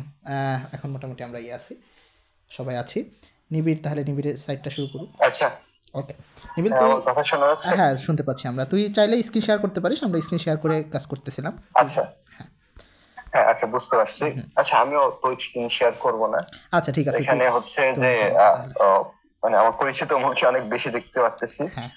তো ওরা অনেকেই জানে, ওদের ওকে আমি অনেকে পড়াইছি, তো ওরা অনেকে জানে আমি কিভাবে পড়াই না পড়াই। ওকে, তাহলে ওইটা নিয়ে কথা বলতে তোরা সবাই হ্যাঁ তোরা হচ্ছে যে সিয়াম রাহা তোরা সবাই বলছে যে আসলে তোমরা কিভাবে পড়বা কি না পড়বা। নিহাল তো একদম মানে সব এক্সপ্লেন করে দিছে, আর মানে কোনো কিছু বলার কিছু বাদ নাই, ঠিক আছে। তা ওর কাহিনী যা শুনছো মোটামুটি বলা যায় যে ওরা হচ্ছে যে এপিটমি অফ আওয়ার, মানে আমাদের যে 22 ব্যাচের ছিল তার সব থেকে মানে পরিশ্রমী স্টুডেন্ট ছিল ওরা, ঠিক আছে। তো ওদের কাহিনী যেহেতু তোমরা শুনছো, তো আমাদের কাছ থেকে আসলে মানে আমার আর কিছু বলার নাই আর কি এক্সট্রা করে। তো বুঝতেই পারতেছো যে কোন লেভেলের পরিশ্রম করা লাগে। এবং আমার যারা ফ্রেন্ড আছে যারা এসব জায়গায় টপ করছে কিংবা হচ্ছে যে তোমার হচ্ছে যে ফার্স্ট সেকেন্ড হয়েছে, সবাই আমাদেরই ফ্রেন্ড, তাই না? তো আমাদের আশেপাশেই থাকে, আমাদের হলে আমাদের সাথেই একসাথে খায়। তো সব মিলাই এরা যারা পরিশ্রম মানে এরা যারা টপ করছে এদের মূল একটা কথাই ছিল যে এরা হচ্ছে যে খুবই আল্ট্রা লেভেলের পরিশ্রমী ছিল।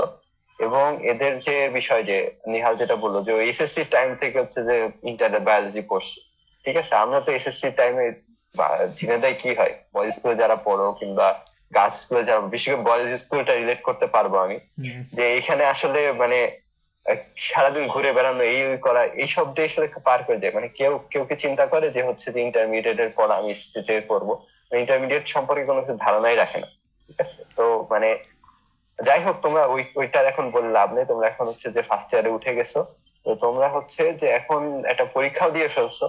তা আমি যেটা বলবো সেটা হচ্ছে যে তোমরা যেহেতু জানো যে কিভাবে, হালকা হালকা বুঝতে পারছো যে কিভাবে পড়াশোনা করতে হয়, তো পড়াশোনা করার ক্ষেত্রে একটা মানে ভালো মানে হচ্ছে যে গাইডলাইনের দরকার হয়।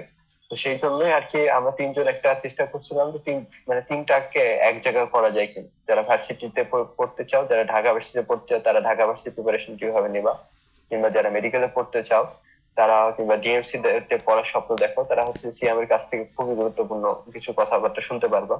কিন্তু আমার কাছ থেকে আমি হচ্ছে বইটা পড়তেছি, তো বইটা অ্যাডমিশনের জন্য কি কি করা লাগবে এগুলো সম্পর্কে আইডিয়া পাইতে পারো। তো সব মিলায় তো আমরা হচ্ছে একটা মানে একটা প্যাকেজ আকারে তোমাদের হচ্ছে যে দেওয়ার চেষ্টা করছি জিনিসটা। তো আশা করি তোমরা থাকবে আমাদের সাথে। আর হচ্ছে যে আরো কিছু কথাবার্তা বলা যায়, যেরকম হচ্ছে যে ফিজিক্স নিয়ে বিশেষ করে এইসব কথাবার্তা বলা যায়। ফিজিক্স এর ক্ষেত্রে আমি যেটা এক্সপিরিয়েন্স করছি এটা হচ্ছে যে আসলে মানে থিওরি একদিকে আর প্রবলেম সলভিং আরেকদিকে। একজন সে থিওরি অনেক ভালো করে ডিসক্রাইব করতে পারে, থিওরি অনেক ভালো করে বুঝে, কিন্তু মানে অনেক সময় দেখা যায় যে সে প্রবলেম সলভ করতে পারে না। কিংবা সে একদম খুব ভালো প্রবলেম সলভার, প্রত্যেকটা প্রবলেম সে হচ্ছে যে একদম মানে কোনো ভুল নেই, ঠিক আছে? যে তো প্রবলেম সলভিং করতে গেলে তোমার হচ্ছে থিওরি অনেক অবশ্যই ভালো থাকা লাগবে। তো থিওরি ভালো থেকে প্রবলেম সলভিং এও ভালো, এই এই লেভেলটুকু তোমার হচ্ছে ক্রস করতে হয়। তো এই ক্রস করার জিনিসটা আমি যেটা ফিল করছি যে আমার এই ক্রস করার জিনিসটা হচ্ছে যে হয়েছে সে সেকেন্ড ইয়ারের মাঝামাঝি সময়, যে আমি হচ্ছে থিওরিও ভালো বুঝি এবং হচ্ছে প্রবলেমও ভালো করে সলভ করতে পারি। তো এটা কিভাবে হইলো, তো এটা আমরা আস্তে আস্তে জানতে পারবো। তো এখনই আপাতত অত কিছু বলতেছি না। তো এখানে হচ্ছে যে যে বিষয়টা আমি খেয়াল করছি যে ফার্স্ট ইয়ারে আমি অনেক ভালো থিওরি পারতাম, এবং ফার্স্ট ইয়ারে যে ইয়ার ফাইনাল ছিল, ইয়ার ফাইনাল থিওরি অনেক ভালো করে বুঝেও গেছি। আমার যদি মানে এই বইয়ের এই টপিকটা আমার যদি ব্যাখ্যা করতে বলতে হতো, কিংবা এই টপিকের উপর আমার যদি 1 ঘন্টা লেকচার কথা বলতো, তাহলে আমি ফার্স্ট ইয়ারে শেষে বলতে পারতাম, মানে যে সিলেবাস যতটুকু ছিল ততটুকু জন্য আর কি। আর কিন্তু আমি কি হলো যে পরীক্ষা দিলাম, যে আমাদের বার হচ্ছে যে হাফ ইয়ারলিতে ফিজিক্স কোশ্চেন অনেক কঠিন করছিল। তো ওই ফিজিক্স কোশ্চেন সবই বুঝি, সবই পারি, কিন্তু পরীক্ষা হলে যে হালকা একটা পেঁচাই দিচ্ছে, ওটা পারতেছিলাম, ঠিক আছে? এই জিনিসটা আমার অনেক খারাপ লাগছিল। এবং পরে হচ্ছে যে আমি কি বলে আস্থা ভাইয়ের কাছে পড়ছিলাম। আস্থা ভাইকে তোমরা হয়তো চিনবে না, উনি হচ্ছে যে 20 ব্যাচের ছিল। তো উনি হচ্ছে যে ওনার কাছে পড়ার পরে উনি ওনার যে প্রবলেম সলভিং ক্যাপাবিলিটি, উনি কিভাবে প্রবলেমকে চিন্তা করে, ওইটা হচ্ছে আমি খুব ভালো করে খেয়াল করলাম, ঠিক আছে? উনি 12 দিনে একটা না 12 দিনে আমাদের কয়টা 7টা না 8টা চ্যাপ্টার শেষ করাইছিল।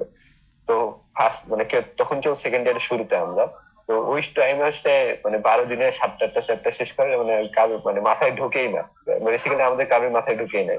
কিন্তু আমি যেটা করছি, আমি হচ্ছে যে অনেক ভালো করে নোট করছি, এবং উনি যে যে কথা বলছে কথাগুলো খুব ভালো করে খেয়াল করছি, যে উনি আসলে কি বলছে, যে উনি আসলে প্রবলেম সলভ করার জন্য কি করতো, কিংবা হচ্ছে যে এই প্রবলেমটা যখন সে সলভ করতেছে সে কি কি জিনিস খেয়াল রাখবে, ঠিক আছে?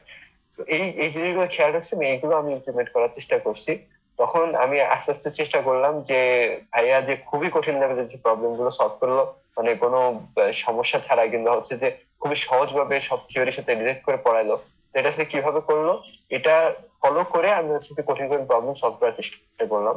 তো তখন আস্তে আস্তে দেখলাম যে না, আমার হচ্ছে যে প্রবলেম সলভিং ক্যাপাবিলিটি আসলে বাড়তেছে, এবং হচ্ছে যে একটা সময় মানে ওই প্র্যাকটিস করতে করতে করতে করতে একটা সময় হচ্ছে যে বেশ ভালো একটা পজিশনে চলে গেছি। আর ফাইনাল যেটা বলবো, মানে এই প্রবলেম সলভিং এর বিষয় যেটা ফাইনালি বলবো, যে হচ্ছে তোমাদের অবভিয়াসলি তোমার নিজে থেকে চেষ্টা করতে হবে, নিজে থেকে এগোতে হবে। তো এর জন্য আমি যেটা করব যে তোমাদের হচ্ছে যে একটা টাইপের একটা ম্যাথ দেখাবো, এবং সেখান থেকে মানে হচ্ছে যে আমরা চেষ্টা করব যে তোমাদের সবারই হচ্ছে যে একটা প্র্যাকটিস শিট বা প্রবলেম শিট দিয়ে দেওয়ার জন্য, ঠিক আছে?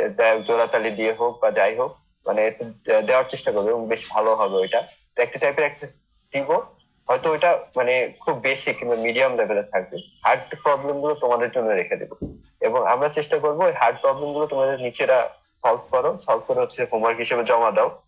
তোমাদের সলভ করতে পারলে তো ভালোই, আর না পারলে তখন আমি হচ্ছে দেখাই দেবো, বা আমি দেখাই দেবো ফিজিক্স এর ক্ষেত্রে যে কথাটা বলছে। আর হচ্ছে আমাদের উইকলিতে পরীক্ষা হবে, উইকলিতে যখন পরীক্ষাগুলো আমরা হচ্ছে যে নিব, তখন হচ্ছে ওইখানে সব হচ্ছে যে প্রবলেম গুলো একসাথে থাকবে আর কি।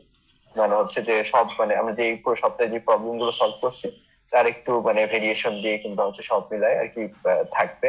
তো উইকলি পরীক্ষাগুলো তোমাদের জন্য বেশ ভালো একটা ইয়ে হবে, যে মানে এই ফার্স্ট ইয়ারে থাকতে এরকম উইকলি সিস্টেমে পড়াশোনা বা হচ্ছে যে এরকম উইকলির পর আমরা মান্থলিও নেবো, সব হচ্ছে মানে একটা নিয়মের ভিতরে বলা যায়, একটা কোচিং সেন্টারের নিয়মের ভিতরে পড়া। তো এটা তো তোমরা আমাদের সাথে ফলো করো, তাইলে বেশ তোমরা উপকৃত হবা বলে আমি মনে করি। আর হচ্ছে যে লাস্টে যে কথাগুলো বলবো সেটা হচ্ছে পরিশ্রম নিয়ে। তো পরিশ্রম নিয়ে তোমরা শুরুতে কিছু কথা বলছি, যে নিহাল ভাইয়ের কথা শুনে বুঝতে পারছি যে কোন লেভেলে পরিশ্রম করা লাগে। এখানে আসলে আমাদের এখানে আশেপাশে যারা আছে মানে হচ্ছে যে বুয়েট বলো, মেডিকেল বলো, ডিউ বলো, এরা কেউই আসলে মানে কেউ মানে মুখে মিষ্টি তুলে দিচ্ছে আর চান্স পেয়ে গেছে এরকম কেউই হয়নি। সবাই অনেক অনেক পরিশ্রম করছে এবং সেই পরিশ্রমটা এখনো অনেকে অব্যাহত রাখছে, ঠিক আছে। মানে তাদের দেখলেই বোঝা যায় বা তাদের সাথে কথা বললে বোঝা যায়, কিংবা তাদের চালচলন দেখলে বোঝা যায় কি লেভেলের পরিশ্রমী তারা, ঠিক আছে। তো এই পরিশ্রমটা করতে হবে। পরিশ্রম না করলে তোমরা হচ্ছে যে আসলে মানে তোমাদের কাঙ্ক্ষিত স্বপ্নে পৌঁছাইতে পারবা না। আর আমি হচ্ছে যে মানে অত মানে ভয় দেখাতে চাচ্ছি না, অত রেট বা হচ্ছে যে কত রেশিওতে চান্স পাই এসব টিসব কিছু বলতে চাচ্ছি না। বাট জেনে রাখো তোমরা হচ্ছে নিয়মিত যদি পড়াশোনা করো তাহলে হচ্ছে তোমরা ভালো করবা, মানে এটা গ্যারান্টি, ঠিক আছে। নিয়মিত পড়াশোনাটা করতে হবে, প্রতিদিনের পড়া প্রতিদিন শেষ করতে, প্রত্যেকটা পরীক্ষা প্রিপারেশন নিয়ে অ্যাটেন্ড করতে হবে। তাহলে তোমরা একটা সময় যেয়ে দেখবে তোমরা অনেকের থেকে অনেক এগিয়ে গেছো। আসলে কি হয় যে ইন্টারমিডিয়েটের ক্ষেত্রে আমি একটা জিনিস খেয়াল করছি, যে তুমি যদি এক স্টেপ এগিয়ে যাও অবশ্যই অবশ্যই অনেক মানে তুমি ধরো যে একটা পরীক্ষার প্রিপারেশন নিয়ে পরীক্ষা দিলে, ঠিক আছে, তো তুমি কি হলে এক স্টেপ আগে গেলে। তো তুমি দেখবা যে ম্যাক্সিমাম পোলা পাইনি এই মানে প্রিপারেশনটা ঠিক মতো, এক্সামের প্রিপারেশনটা ঠিক মতো নেয়নি, অর্থাৎ নিয়মিত না তারা। তো তারা কি হবে, এক স্টেপ পিছায় যাবে, ঠিক আছে, এক স্টেপ না আরো 2-3 স্টেপ পিছায় যাবে। তো এইভাবে তুমি এক স্টেপ করে এগো বা প্রতিদিনকার পর প্রতিদিন করো, এবং ওরা যারা হচ্ছে যে নিয়মিত ফাঁকি মারতেছে, ঠিক আছে, তারা পিছাতে পিছাতে এমন একটা পর্যায়ে পৌঁছে যায় যে ওরা আর ব্যাক করতে পারে না, ঠিক আছে। মানে হচ্ছে তোমার সাথে তাদের একটা বিশাল লেভেলের মানে গ্যাপ তৈরি হয়ে যায়, একটা ফারাক তৈরি হয়ে যায়। তো এই জন্য আমার কাছে কেন যেন মনে হয়েছে যে ইন্টারমিডিয়েট আসলে তোমার আমি যেটা দেখছি এসএসসি কিংবা জিএসসি ক্ষেত্রে যেটা হয়তো যে সবাই সমান কেমন একটা মনে হইতো, ইন্টারমিডিয়েটে আমি একটা জিনিস অনুভব করছি যে যারা পিছিয়ে পড়ে তারা তোমার সাথে মানে পারার কোনো সুযোগ নেই, ঠিক আছে, অনেক বেশি গ্যাপ তাদের মানে ফারাক তৈরি হয়ে যায় তাদের সাথে। তো এই জন্য নিয়মিত পড়াশোনা করবা, বেশ ভালো করার সম্ভাবনাই আছে, জাস্ট শুধু যদি নিয়মিত পড়াশোনাটা করো, ঠিক আছে। আর করতে করতে একটা সময় এসএসসির আগে যেহেতু তোমাদের সিলেবাস অনেক ভালো মতো কমপ্লিট হয়ে থাকে তাহলে অ্যাডমিশন যে আর কোনো প্রবলেম হয় না। আরো অনেকের স্বপ্ন থাকে যে যারা হচ্ছে যে আসলে আরো ভালো করতে চায় কিংবা টপ করতে চায়, তো তখন হচ্ছে যে তারা হচ্ছে অ্যাডমিশনের পড়াও দেখা যাচ্ছে ইন্টারমিডিয়েট লেভেল অনেক ভালো করে রাখতেছে। তো এটা হচ্ছে পরের বিষয়। আপাতত আমরা ফার্স্ট ইয়ারে আমরা একাডেমিকে ফোকাস করবো বেশি। অ্যাডমিশনের পড়া বলতে টুকটাক এগিয়ে রাখা বলতে অনুশীলনের লাস্টে ধরো যে অনেক বুয়েট মেডিকেলের ম্যাথ থাকে, বুয়েটের ম্যাথ নিয়ে মেডিকেলের কোশ্চেন থাকে কিংবা ডিউ কোশ্চেন থাকে, তো ওইগুলো নিয়ে আমরা আমাদের মাথায় রাখবো যে বুয়েটে হচ্ছে যে অনেক কম সময় 3 মিনিটে অনেক কম জায়গার ভিতরে আমার হচ্ছে সলভ করা লাগে, আর কিংবা ডিউতে হচ্ছে ক্যালকুলেটর থাকে না, এগুলো মাথায় রাখবো। মাথায় রেখে ওইগুলো হচ্ছে যে ওই যে প্রবলেমটা চ্যাপ্টার লাস্টে দেওয়া হয়েছে ওটা সলভ করার চেষ্টা করবো। তো এইভাবে হচ্ছে যে আমরা এই সময় থেকে অ্যাডমিশনের প্রিপারেশনটা নিতে পারি। আর হচ্ছে যে ঝিনাইদহ থেকে ঝিনাইদহ রিলেটেড কথাবার্তা যদি বলি, আমার সময় যেটা ফিল করছি যে ঝিনাইদহ আসলে কোনো টিচার তোমাকে বা কোনো মানে এই জিনিসটা বলা ঠিক না, অবশ্যই তাদের প্রতি আমরা কৃতজ্ঞ, বাট তুমি হচ্ছে যে সার্টেন লেভেলের যদি একটা পজিশন করতে চাও, একটা র্যাঙ্ক করতে চাও কিংবা অনেক বেশি ভালো রেজাল্ট করতে চাও, তাহলে সেটা তোমার ঝিনাইদহ তোমার প্রোভাইড করতে পারবে না। এটা হচ্ছে যে একদম বাস্তব সত্য কথা, ঠিক আছে। তো সেই ক্ষেত্রে তোমার যে জিনিসটা করতে হবে যে নিজে থেকে অনেক বেশি এগিয়ে যেতে হবে, ঠিক আছে। তো মানে ওইটাই আর কি, যে যারা আমি যে সময় ইন্টারমিডিয়েট ছিলাম, যারা হচ্ছে সিনিয়ররা যারা চান্স পেতো তারা ওই কথাই বলতো যে স্যাররা যেটা পড়াচ্ছে তার থেকে নিজেকে এগিয়ে রাখতে হবে, ঠিক আছে। মনে করো স্যাররা হচ্ছে যে ম্যাথে হচ্ছে যে অক্ষরপত্র পড়াচ্ছে, ঠিক আছে, তুমি বাসায় কি করবা, যে বাসায় হচ্ছে কেতাবুদ্দিন স্যারের বইও নিয়ে সলভ করবে, ঠিক আছে। এটা হচ্ছে স্যার থেকে এগিয়ে থাকা। কিংবা হচ্ছে যে আমি যেটা করতাম ম্যাথের ক্ষেত্রে বলতে পারি, যে ম্যাথের ক্ষেত্রে কিংবা ফিজিক্সের ক্ষেত্রে ধরো যে স্যার বোর্ডে একটা অঙ্ক লিখছে, ঠিক আছে, তো আমি কি করতাম যে অঙ্কটা হচ্ছে যে স্যার যে করাই দিবে, স্যার করানোর আগে আমি ওই ক্লাসে বসে এটা সলভ করতাম, ঠিক আছে। যে সলভ করতে ব্যর্থ হইতাম সেটা অন্য কথা, ব্যর্থ হলে তখন স্যারের দেখলাম স্যার কোন জায়গায় আমার হচ্ছে সমস্যা হয়েছে আমি সলভ করতে পারিনি। তো এইটা এইটা দিন শেষে আমার অনেক হেল্প করছে। ঠিক আছে, তোমরা হচ্ছে যারা আনোয়ার স্যারের কাছে পড়ো তারা মানে শুনে দেখতে পারো যে হচ্ছে যে এই স্যারের ক্লাসে বসে আমরা কয়েকজন ছিলাম, আমি ছিলাম, রাফসান ছিলাম, তাদের টিফাত ছিল, ওরা হচ্ছে আমরা তিনজন একসাথে বসতাম, বসে হচ্ছে স্যার প্রবলেম দিত, আমরা হচ্ছে ওই প্রবলেমটা আগে সলভ করে স্যারে বলতাম স্যার অ্যান্সার এটা আসছে। তো স্যার হচ্ছে যে স্যার করাচ্ছিল, করানোর মাঝখানে বলতেন স্যার অ্যান্সার এটা আসছে, তো হচ্ছে যে স্যার তখন বলতো যে দাঁড়া আমি শেষ করে তারপর তো অ্যান্সারটা মিলাই দিচ্ছি। এইরকম করে আমি করতাম। ঠিক আছে, তো তোমরা হচ্ছে যে এই জিনিসটা করতে পারো, স্যারদের থেকে এগোতে হবে। শুধু যে স্যার না, আমরা চেষ্টা করবো যে আমরা যখন পড়াবো আমাদের থেকে এগিয়ে থাকো। ঠিক আছে, আমরা যেটা পড়াইতেছি তার থেকে যেন তুমি হচ্ছে এগিয়ে থাকো। আমরা একটা প্রবলেম তোমার হচ্ছে যে ধরো যে আমি তো অনলাইনে পড়বো, কি স্ক্রিনে দিলাম, তোমরা চেষ্টা করবা যে ভাইয়া করানোর আগে যেন আমি হচ্ছে জিনিসটা সলভ করে ফেলতে পারি। কিংবা হচ্ছে যে সিয়াম কি করবে, সিয়াম হচ্ছে বায়োলজিটা এমসিকিউ দিল, বলো তো এটা কি হবে, তুমি চেষ্টা করো সবার আগে অ্যান্সারটা দেওয়া। ঠিক আছে, কিংবা হচ্ছে যে ভাইয়া যেটা পড়াবে ওই দিন তুই সময় পথের আগে থেকে পড়ে রাখো, তাহলে দেখবা যে আর তুমি ভালো করে বুঝতেছো। ঠিক আছে, তো এই আর কি, এগিয়ে থাকতে হবে, স্যারদের থেকে এগিয়ে থাকতে হবে। আর আরেকটা বিষয় কি, অনলাইনের কি সুবিধা, অনলাইনের সুবিধা হচ্ছে যে তোমার হচ্ছে যে এই বাইরে যাওয়া একটা এনার্জি লস, তারপরে টাইম লস, বেশ কিছু ঝামেলা আছে। ঠিক আছে, মানে অনেক অনলাইনে আমার মনে হয় যে অনেক বেশি টাইম সেভ হয়, প্লাস হচ্ছে অনলাইনে খরচও কম। সব মিলাই হচ্ছে যে আসলে অনলাইনে পড়াই আমার মতে মানে বেশ ভালো একটা অপশন।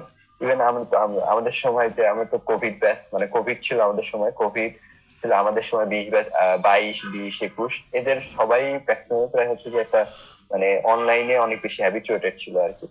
যে অনেকে এমন আছে যে আমার রুমমেটই একজন আছে, সে হচ্ছে যে পুরো মানে উদ্ভাসে কোচিং করে না। ঠিক আছে, উদ্ভাসে কোচিং না করে বুয়েটে চান্স পাওয়া মানে অনেকটা ইম্পসিবলের কাছাকাছি বিষয়। ঠিক আছে, কিন্তু ও ওইটাই করছে। ঠিক আছে, পুরো পুরো তার অ্যাডমিশন সিজন ছিল হচ্ছে যে অনলাইনে। ঠিক আছে, অ্যাডমিশন অনলাইনে করছে, পড়াশোনা করছে অনলাইনে, শুধু লাস্টে মডেল টেস্ট দিচ্ছে হচ্ছে উদ্ভাসী, যেটা হচ্ছে অ্যাকচুয়ালি ফাইনাল মডেল টেস্ট, ওটা উদ্ভাসী দিচ্ছে। তা বাদে সব সে হচ্ছে অনলাইনে বাসায় বসে কমপ্লিট করছে, এবং সে কিন্তু বইটা হচ্ছে 97তম হয়েছে। ঠিক আছে, তো সবই সম্ভব। ঠিক আছে, অনলাইনেও অনেক ভালো করা সম্ভব, কিন্তু আমাদের কি করতে, অনলাইনে ডিস্ট্রাকশনও অনেক বেশি, মানে যেটার ভালো দিক অনেক বেশি সেটার খারাপ দিকও অনেক বেশি। ঠিক আছে, তো সেক্ষেত্রে হচ্ছে যে ওই নিজেকে আর কি রেজিস্ট করতে হবে যে আসলে নিজের মানে দিন শেষে সবকিছু নিজের উপরে। তুমি যদি চাও যে তুমি ভালো করবে তাহলে তুমি অবশ্যই ভালো করবে, তুমি যদি না চাও, মন থেকে না চাও, তাহলে হচ্ছে কোনোদিন ভালো করতে পারবা না। এটা হচ্ছে যে মানে বাস্তব সত্য কথা। ঠিক আছে, তা আমরা সবাই যারা এর কথা বলো, সিয়ামের কথা বলো, আমার কথা বলো, কিন্তু রাহাতে, আমরা সবাই মন থেকে চেয়েছিলাম যে আমরা যে একটা ভালো করবো, আমরা কিছু একটা করে দেখাবো। ঠিক আছে, আমরা সবসময় ওইটা নিয়ে চিন্তা করতাম যে আমরা যেহেতু বুয়েটে চান্স পেতে চাই কিংবা মেডিকেলে চান্স পেতে চাই, তা আমার সবসময় মানে মাথার ভিতরে কাজ করতো। ঠিক আছে, আমার আজকে এই পড়াটা আছে, ওই পড়াটা আছে, এই গ্যাপটা পূরণ করতে, ওই গ্যাপটা, সবসময় মাথায় এইসব নিয়ে চিন্তা ভাবনা থাকে। তুমি যদি একদম ফোকাস থাকো, তোমার ইচ্ছা যদি একদম থাকে ভালো করার, তো তুমি অবশ্যই ভালো করতে পারো, তোমার কেউ মানে আটকাইতে পারবে না। যাই হোক, ওরিয়েন্টেশনের মেইন উদ্দেশ্য ছিল যে হচ্ছে যে তোমাদের কোর্সে কি কি দিব এটা ব্যাখ্যা করা।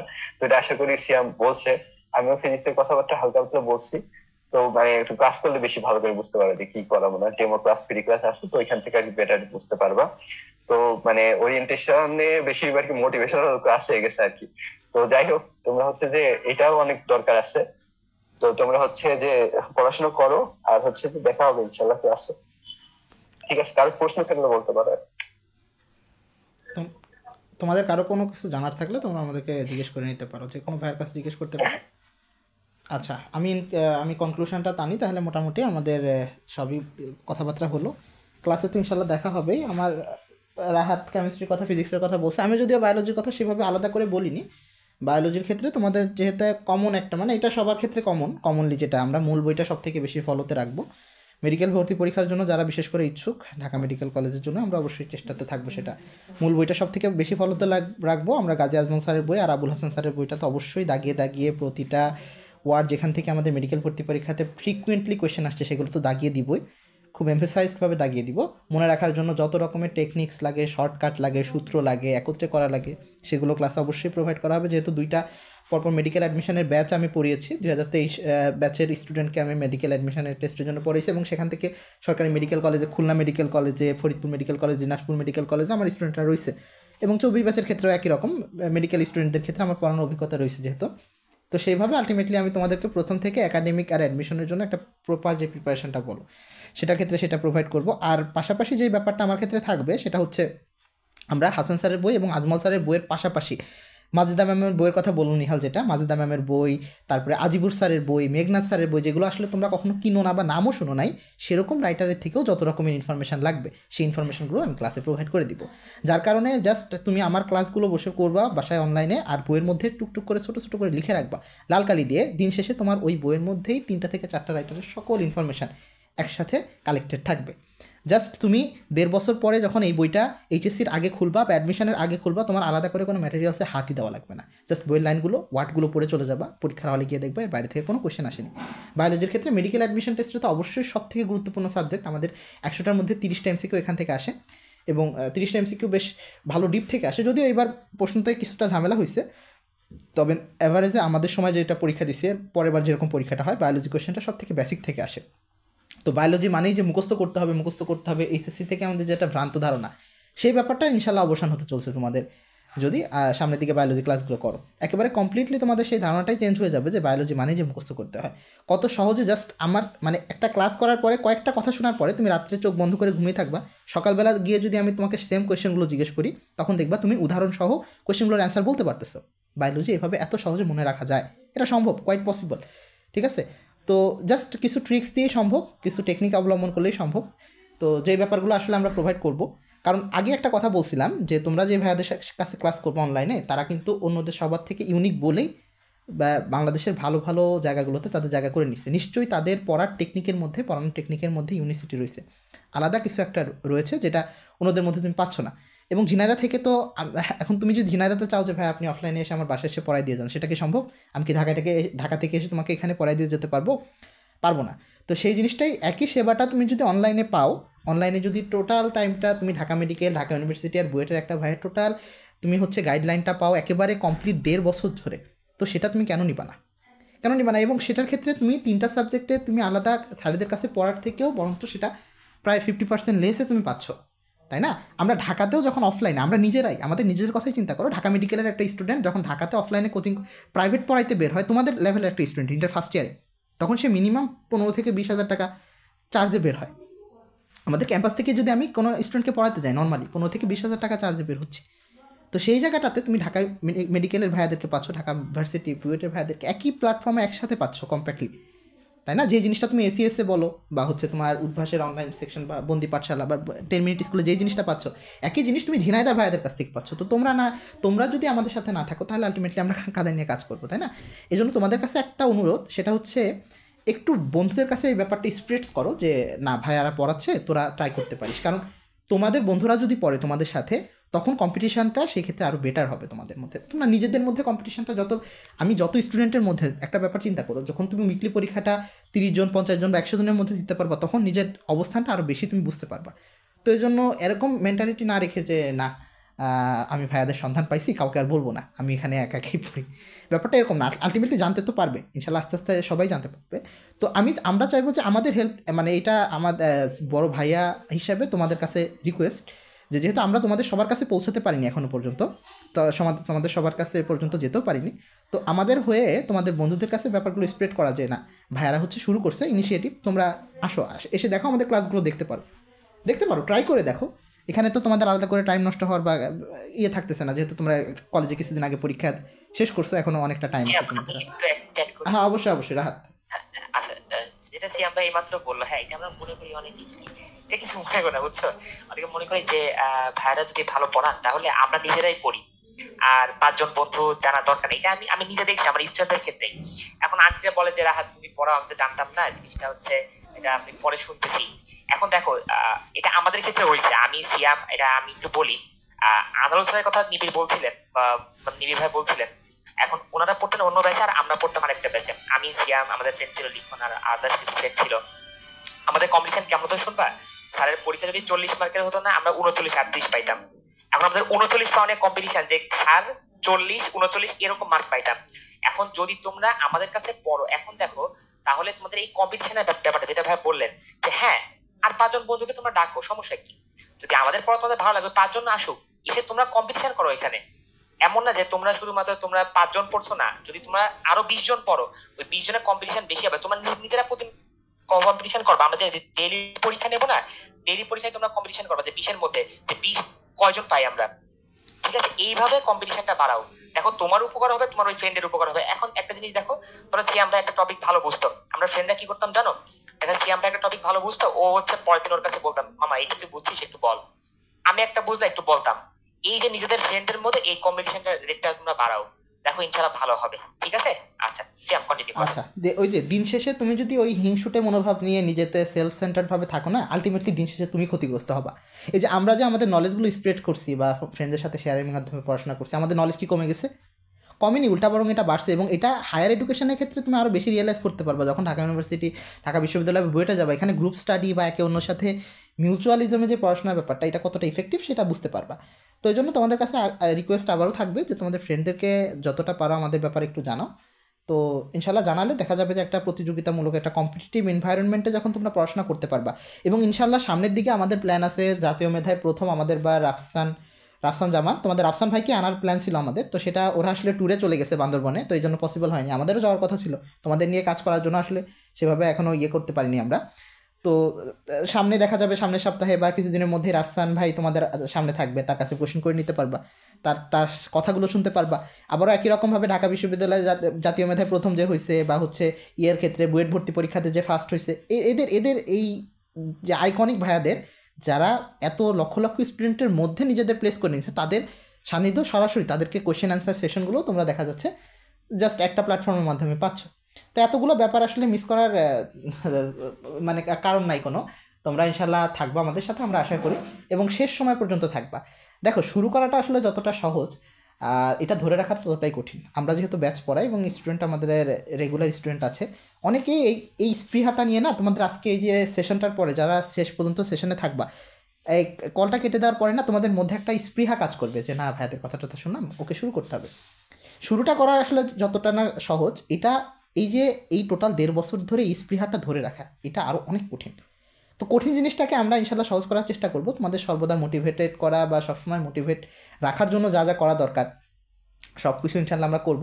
এবং আমরা চাবো আমাদের এই স্টুডেন্টগুলো, যেই মুখগুলোকে এখন আমরা দেখতেছি, 1.5 বছর বা 2 বছর পরে যেন ক্যাম্পাসে আমরা তাদেরকে আবার দেখতে পারি, এবং আমাদের জায়গাগুলোতে যেন আমাদের এই কাজগুলোকে তোমরা আবার আগিয়ে নিয়ে যেতে পারো, যে তোমরা তোমাদের জুনিয়রদেরকে আবার গাইড করে তোমাদের এই রাস্তাটাতে আবার নিয়ে আসলা। এই ব্যাপারটা আলটিমেটলি চাওয়ার, কারণ দেখো আমরা কিন্তু অলরেডি আমাদের স্বপ্নের জায়গায় পৌঁছে গেছি। তোমাদের লেভেলে থাকতে আমাদের কী স্বপ্ন ছিল? আমার স্বপ্ন ছিল আমি ঢাকা মেডিকেলে চান্স পাবো, বুয়েটে চান্স পাবো, ঢাকা বিশ্ববিদ্যালয়ে চান্স পাবো। আমাদের স্বপ্নগুলো কিন্তু অলরেডি আমরা বাস্তবায়ন করে ফেলছি। তো আমাদের এটা নেসেসারি না যে আমাদের জুনিয়ররা কী করলে করুক, সেটা নিয়ে আমাদের যায় আসে না। আমরা ঢাকাতে আসি ভালো, আমরা নিজেদের মতন আশেপাশে টিউশনই করি, যে এই টাকা ইনকাম করতে পারলাম, ওকে। বাট সেটা না করে আমরা চাই যে আমাদের কেসি কলেজের জুনিয়ররা, আমাদের এলাকার জুনিয়ররা, আমাদের ঝিনাইদার জুনিয়ররা আমাদের ক্যাম্পাসে আসুক। ওদের দেখলে যেন আমাদের মনে হয় যে না, এক টুকরো ঝিনাইদা আমাদের বুয়েটে আছে, আমাদের ঢাকা মেডিকেলে আছে, ঢাকা বিশ্ববিদ্যালয়ে আছে। তো এইটার জন্য আসলে ইনিশিয়েটিভটা করা। জানি হয়তো বা প্রথম দিকে আমাদের রেসপন্স একেবারেই কম থাকবে, থাকার স্বাভাবিক, রেসপন্স থাকবে না, বা যে কয়জনই হোক না কেন। আমাদের যদি 10টা 15টা 20টা স্টুডেন্টও বা 5 জন 10 জন যেই কয়জনই হোক না কেন, আমরা যদি ক্যাম্পাসে নিয়ে আসতে পারি আমাদের ফিউচারে, সেটাই আমাদের সাফল্য হবে। একটা স্টুডেন্টকেও যদি আমরা আমাদের ক্যাম্পাসে নিয়ে আসতে পারি, সেটাই সাকসেসফুল আমাদের, তাই না? দিন শেষে আলটিমেটলি সেটাই আমাদের কাছে মিন করে। কারণ একটা সময় তোমরাও তোমাদের লক্ষ্যে হচ্ছে পৌঁছে যাবা, আমরাও পাশ করে বের হয়ে যাবো, নিজ নিজ কর্মক্ষেত্রে চলে যাবো। কিন্তু এলাকার জুনিয়রদের জন্য, কেসি কলেজের জন্য, ঝিনাইদার জন্য যদি কিছু করে যেতে পারি, তাহলে সেটা আমাদের জন্য অনেক বড় একটা পাওনা হবে। তো এই জন্য তোমরা ইনশাল্লাহ সামনে লম্বা একটা সময় আমাদের সামনে দেখা হবে। আর যারা পরে আসছো, ক্লাস পুরাটাই আমাদের ওরিয়েন্টেশন পুরাটা সেশনই রেকর্ড করা আছে, আমরা রেকর্ডেড একটু পরে এখনই গ্রুপে দিয়ে দিব। টোটাল প্রথম থেকে শেষ পর্যন্ত তোমরা আবার রেকর্ডিংটা দেখে নিতে পারবা। তো নিহাল ভাইয়ের তো কথাবার্তা শুনলাই, সব কিছু অনেক মোটিভেটেড কথাবার্তা ছিল তোমাদের, না নিবিড় ভাইয়া বা রাহাত ভাইয়ের কাছে সব কিছু শুনছো। এখন তোমাদের কারো কোনো পার্সোনাল কোয়েশ্চেন থাকলে আমাদের একেবারে নির্দ্বিধায় করতে পারো, আমাদের কোর্স সম্পর্কে অথবা যে কোনো নিজেদের পড়াশোনা নিয়ে কোনো প্রবলেম সম্পর্কে, যদি কোনো পার্সোনাল যে কোনো ধরনের কোয়েশ্চেন থাকে, আমাদের একবারে নির্দ্বিধায় বলতে পারো।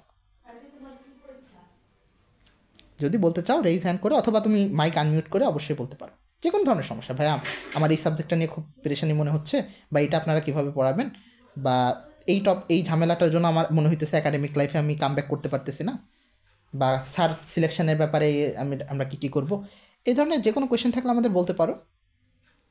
আর ভাইয়ারা যেটা বললো, নিবিড় ভাইয়া কিন্তু একটা তোমার হচ্ছে নিহাল ভাই একটা কথা বলছে যে জাস্ট দেখো, ও কিন্তু জাস্ট অনলাইনের ক্ষেত্রে এতটা অ্যাক্টিভ থেকে এতটা ভালো রেজাল্ট করছে, ঢাকা বিশ্ববিদ্যালয়, বুয়েট, ঢাকা মেডিকেল, 3টা জায়গাতে একেবারে সমানভাবে ক্র্যাক করছে, এবং জাতীয় মেধায় পজিশনগুলো দেখো।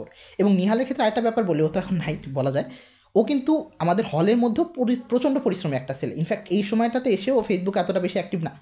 প্রফে আমাদের এই যে পরীক্ষা হলো কিছুদিন আগে প্রফেশনাল এক্সামিনেশন হয় মেডিকেল লাইফে, সেখানেও ও মনে হয় ঢাকা বিশ্ববিদ্যালয়ের আন্ডারে পরীক্ষাটা হয়, মানে ঢাকা বিশ্ববিদ্যালয়ের আন্ডারে অনেকগুলো মেডিকেল থাকে, 20-25টা মেডিকেল বা 30টা মেডিকেল থাকে, সেখানে ও হয়তো বা আমরা ধারণা করতেছি ও ফার্স্ট হবে অথবা সেকেন্ড হবে। তো এতটা পরিশ্রমী একটা ছেলে, এবং এটা কিন্তু ও প্রথম থেকেই সেটা ধরে রাখছে। তো এটা একটা ইঙ্গিত এটার যে আলটিমেটলি তুমি যদি পরিশ্রম করো বা প্রথম থেকে খুব বেশি ডেডিকেটেড থাকো, তো সেখানে তোমাকে ভালো জায়গায় পৌঁছানো ছাড়া আসলে কোনো মানে সেকেন্ড ওয়ে নাই। দেখো 3টা যখন তোমার হাতে অপশন আছে, তুমি ঢাকা বিশ্ববিদ্যালয়ে পড়তে পারো, ঢাকা মেডিকেলে পড়তে পারো, বুয়েটে পড়তে পারো, এখন তুমি চুজ করো। এরকম গোল্ডেন অপরচুনিটির জন্য ওকে নিশ্চয়ই পরিশ্রম করতে হয়েছে। তো পরিশ্রম করলে এতটা গোল্ডেন আমরা চাই না, ঠিক আছে, বাট আমরা তো আমাদের স্বপ্নের প্রতিষ্ঠানটাতে অন্তত যেতে চাই। তো সেইভাবে ডিটারমাইন্ড হয়ে আমরা যদি শুরু করতে পারি, প্রত্যেকটা সেক্টর থেকে ইনশাল্লাহ ভালো ভালো পজিশনে পৌঁছানো সম্ভব। ঠিক আছে, ওকে, তাহলে আমরা মনে হয় শেষ করতে পারি। আর কোনো কোয়েশ্চেন থাকলে বলতে পারো, অথবা মনে হয় আমরা ইতি টানতে পারি। হ্যাঁ, অবশ্যই আপু বলো। হচ্ছে যে ভাই কালকে থেকে যেহেতু ক্লাস স্টার্ট হবে, তো হচ্ছে যে কতক্ষণ ক্লাসটা হবে, প্লাস হচ্ছে যে 3টা ক্লাস পর পর কিভাবে শিডিউল অনুযায়ী হবে। আচ্ছা, এখন এই ব্যাপারটা একটু বলি। ক্লাসে নর্মালি আমরা শিডিউলগুলো রুটিনে ঠিক করব, যেটা উইকলি, সেটা হচ্ছে আমাদের নিজেদের ব্যস্ততার উপর। একটু ধরো মনে করো ফর এন এক্সাম্পল, আগামীকালকে ধরো আমার একটা পরীক্ষা আছে, তো সেই ক্ষেত্রে কিন্তু আমি আজকে রাত্রে ক্লাস নিব না, সেই ক্ষেত্রে নিবিড় বা রাহাত নিবে। ব্যাপারটা হচ্ছে প্রতি সপ্তাহের ক্লাসগুলোই আমরা এইভাবে সেট করব যেন আমাদের নিজেদের অন্তত আমরা একটু টাইম দিতে পারি বেশি করে। হ্যাঁ, তো আমাদের প্রথমত, হ্যাঁ অবশ্যই তোমরা একটা রুটিন পেয়ে যাবা প্রথমে সপ্তাহের শুরুতেই একটা রুটিন পেয়ে যাবা যে এই পুরো সপ্তাহটা তোমাদের কী বারে কার কার সাথে ক্লাস হচ্ছে, প্রথম কথা। দ্বিতীয় কথা হচ্ছে আগামীকালকে হ্যাঁ আমাদের ক্লাস শুরু করার কথা ছিল, বাট আনএক্সপেক্টেডলি যেটা হচ্ছে নিবিড়ের ইনফ্যাক্ট পরীক্ষা চলতেছে। আমার একটু খুলনাতে প্রোগ্রাম আছে মেডিকেলের জন্য, ওই যে এইবার যারা চান্স পাইছে ওদের একটু গ্র্যান্ড সেলিব্রেশনের একটা প্রোগ্রাম আছে, রাহাতের একটু ব্যস্ত থাকার কারণে আমরা আগামীকালকে না বরং পরশুদিন থেকে ক্লাস শুরু করার চিন্তা করতেছি এটি। তো ক্লাসের ডিউরেশনটা আমরা মোটামুটি ওরিয়েন্টেশন যেহেতু 9টায় রেখেছি, এবং এখন যেহেতু মোটামুটি 9টা আমরা শুরু করছি, আপাতত ডেমো ক্লাসগুলো এই সপ্তাহটা মনে রেখে, এই সপ্তাহে যতগুলো ক্লাস বা এক্সাম যাই দিবা কিনা সবগুলো কিন্তু তোমাদের জন্য ফ্রি। তো এই সপ্তাহের যতগুলো ডেমো ক্লাস হবে এবং যতগুলো ক্লাস বা ম্যাটেরিয়ালস যেটাই হোক না কেন, এটা কমপ্লিটলি তোমাদের জন্য ফ্রি থাকবে।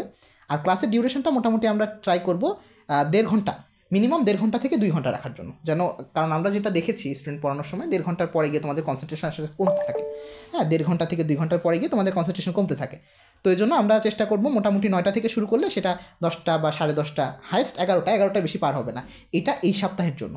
এরপরে পেইড ব্যাচে যখন আমাদের ক্লাস শুরু হয়ে যাবে 15 তারিখের পর থেকে, তখন তোমাদের যাবতীয় ডিটেলস আমরা সব বলে দিব, ক্লাসের টাইম কখন হবে, কী বারে ক্লাস হবে, কে ক্লাস নেবে, সেটা সপ্তাহের শুরুতেই তোমরা একটা রুটিন পেয়ে যাবা, এবং উইকলি সিলেবাসটা আমরা সপ্তাহের শুরুতে দিয়ে দিব। তো যার কারণে তোমরা সারা সপ্তাহে সেটা প্রিপারেশন নিতে পারবো উইকলির জন্য। এবং প্রতি ক্লাসের পরে ওই পরের দিন সকালে, ধরো আজকে আমি কোষ এবং কোষের গঠনের উপরে ক্লাস নিলাম রাতে, তো আগামীকাল সকালে তুমি কোষ এবং কোষের গঠনের উপরে একটা ডেইলি এক্সামের লিঙ্ক পেয়ে যাবা, সেটা ডিউরেশন থাকবে আগামীকাল সারাদিন। তো সারাদিনের মধ্যে যখন তুমি এক্সাম দিয়ে দিবা, সন্ধ্যার সময় ওইটার আবার রেজাল্ট তুমি গ্রুপে পেয়ে যাবা। তো এরকমভাবে ডেইলি পরীক্ষাগুলো হবে, এবং সারা সপ্তাহে যেটা পড়ছো টোটাল ফিজিক্স, কেমিস্ট্রি এবং বায়োলজির উপর একটা উইকলি আমরা কম্প্যাক্ট এক্সাম নিব 100 মার্কসের। সেখানে ফিজিক্স, কেমিস্ট্রি, বায়োলজি সারা সপ্তাহে যেটা পড়ছো সেটা টোটালি ইয়েটা থাকবে, সিলেবাসটা ওখানে থাকবে। এটা গেল। আর হচ্ছে মান্থলি যে এক্সামটা, সেটার ব্যাপারে আমরা যেটা এখনও সিদ্ধান্ত সেভাবে ফাইনাল করিনি।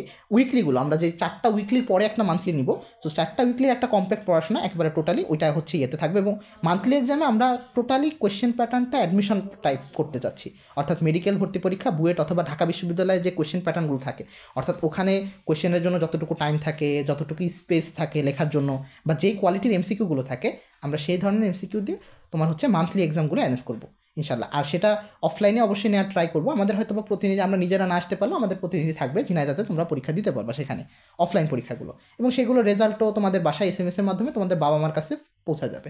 এবং গ্রুপে তো অবশ্যই লিডার বোর্ড সেটা তোমরা পাচ্ছই। আর আরেকটা অ্যানাউন্সমেন্ট, সেটা হচ্ছে যেহেতু এই মাসটা আমরা ফুল কন্টিনিউ করতেছি না, আমরা আমাদের পেইড ব্যাচের ক্লাসগুলো ইনশাল্লাহ 15 তারিখ থেকে হবে। তো এই মাসের ক্ষেত্রে কিন্তু আমরা ফুল পেমেন্ট নিচ্ছি না, এই মাসের ক্ষেত্রে ফুল পেমেন্ট নিব না, এবং পেমেন্টটা অবশ্যই অ্যাডভান্স হবে। তো এই মাসের ক্ষেত্রে হয়তো বা সেটা 50% তোমাদের লেস করে আমরা হচ্ছে 699 টাকা রাখবো। যেহেতু আমাদের 1500 টাকা আমাদের কোর্স, আমরা অর্ধেক হলে মোটামুটি 750, আমরা 750 না নিয়ে মোটামুটি আমরা 699 টাকা হয়তো বা এই মাসের জন্য শুধুমাত্র, যেহেতু 15 দিন তোমরা ক্লাস করতে পারবা। এর পরের মাস থেকে আমরা অ্যাজ ইউজুয়াল, সেক্ষেত্রে অবশ্যই আগে আমরা রিকোয়েস্ট করবো, সেটা পরের কথা, যে আমরা পেইড ব্যাচে থাকবো কি না থাকবো সেটা পরে। তোমরা আগে অন্তত ডেমো ক্লাসগুলো করো, ডেমো ক্লাসগুলো করলে বুঝতে পারবা যে না পেইড ব্যাচে কেন ইনক্লুড হবো বা কেন হবো না। ঠিক আছে, এটা গেল ক্লাসের ব্যাপারে একেবারে ডিটেলস। হ্যাঁ, আচ্ছা, আর কিছু? আর কারো কিছু জানা থাকলে বলতে পারো।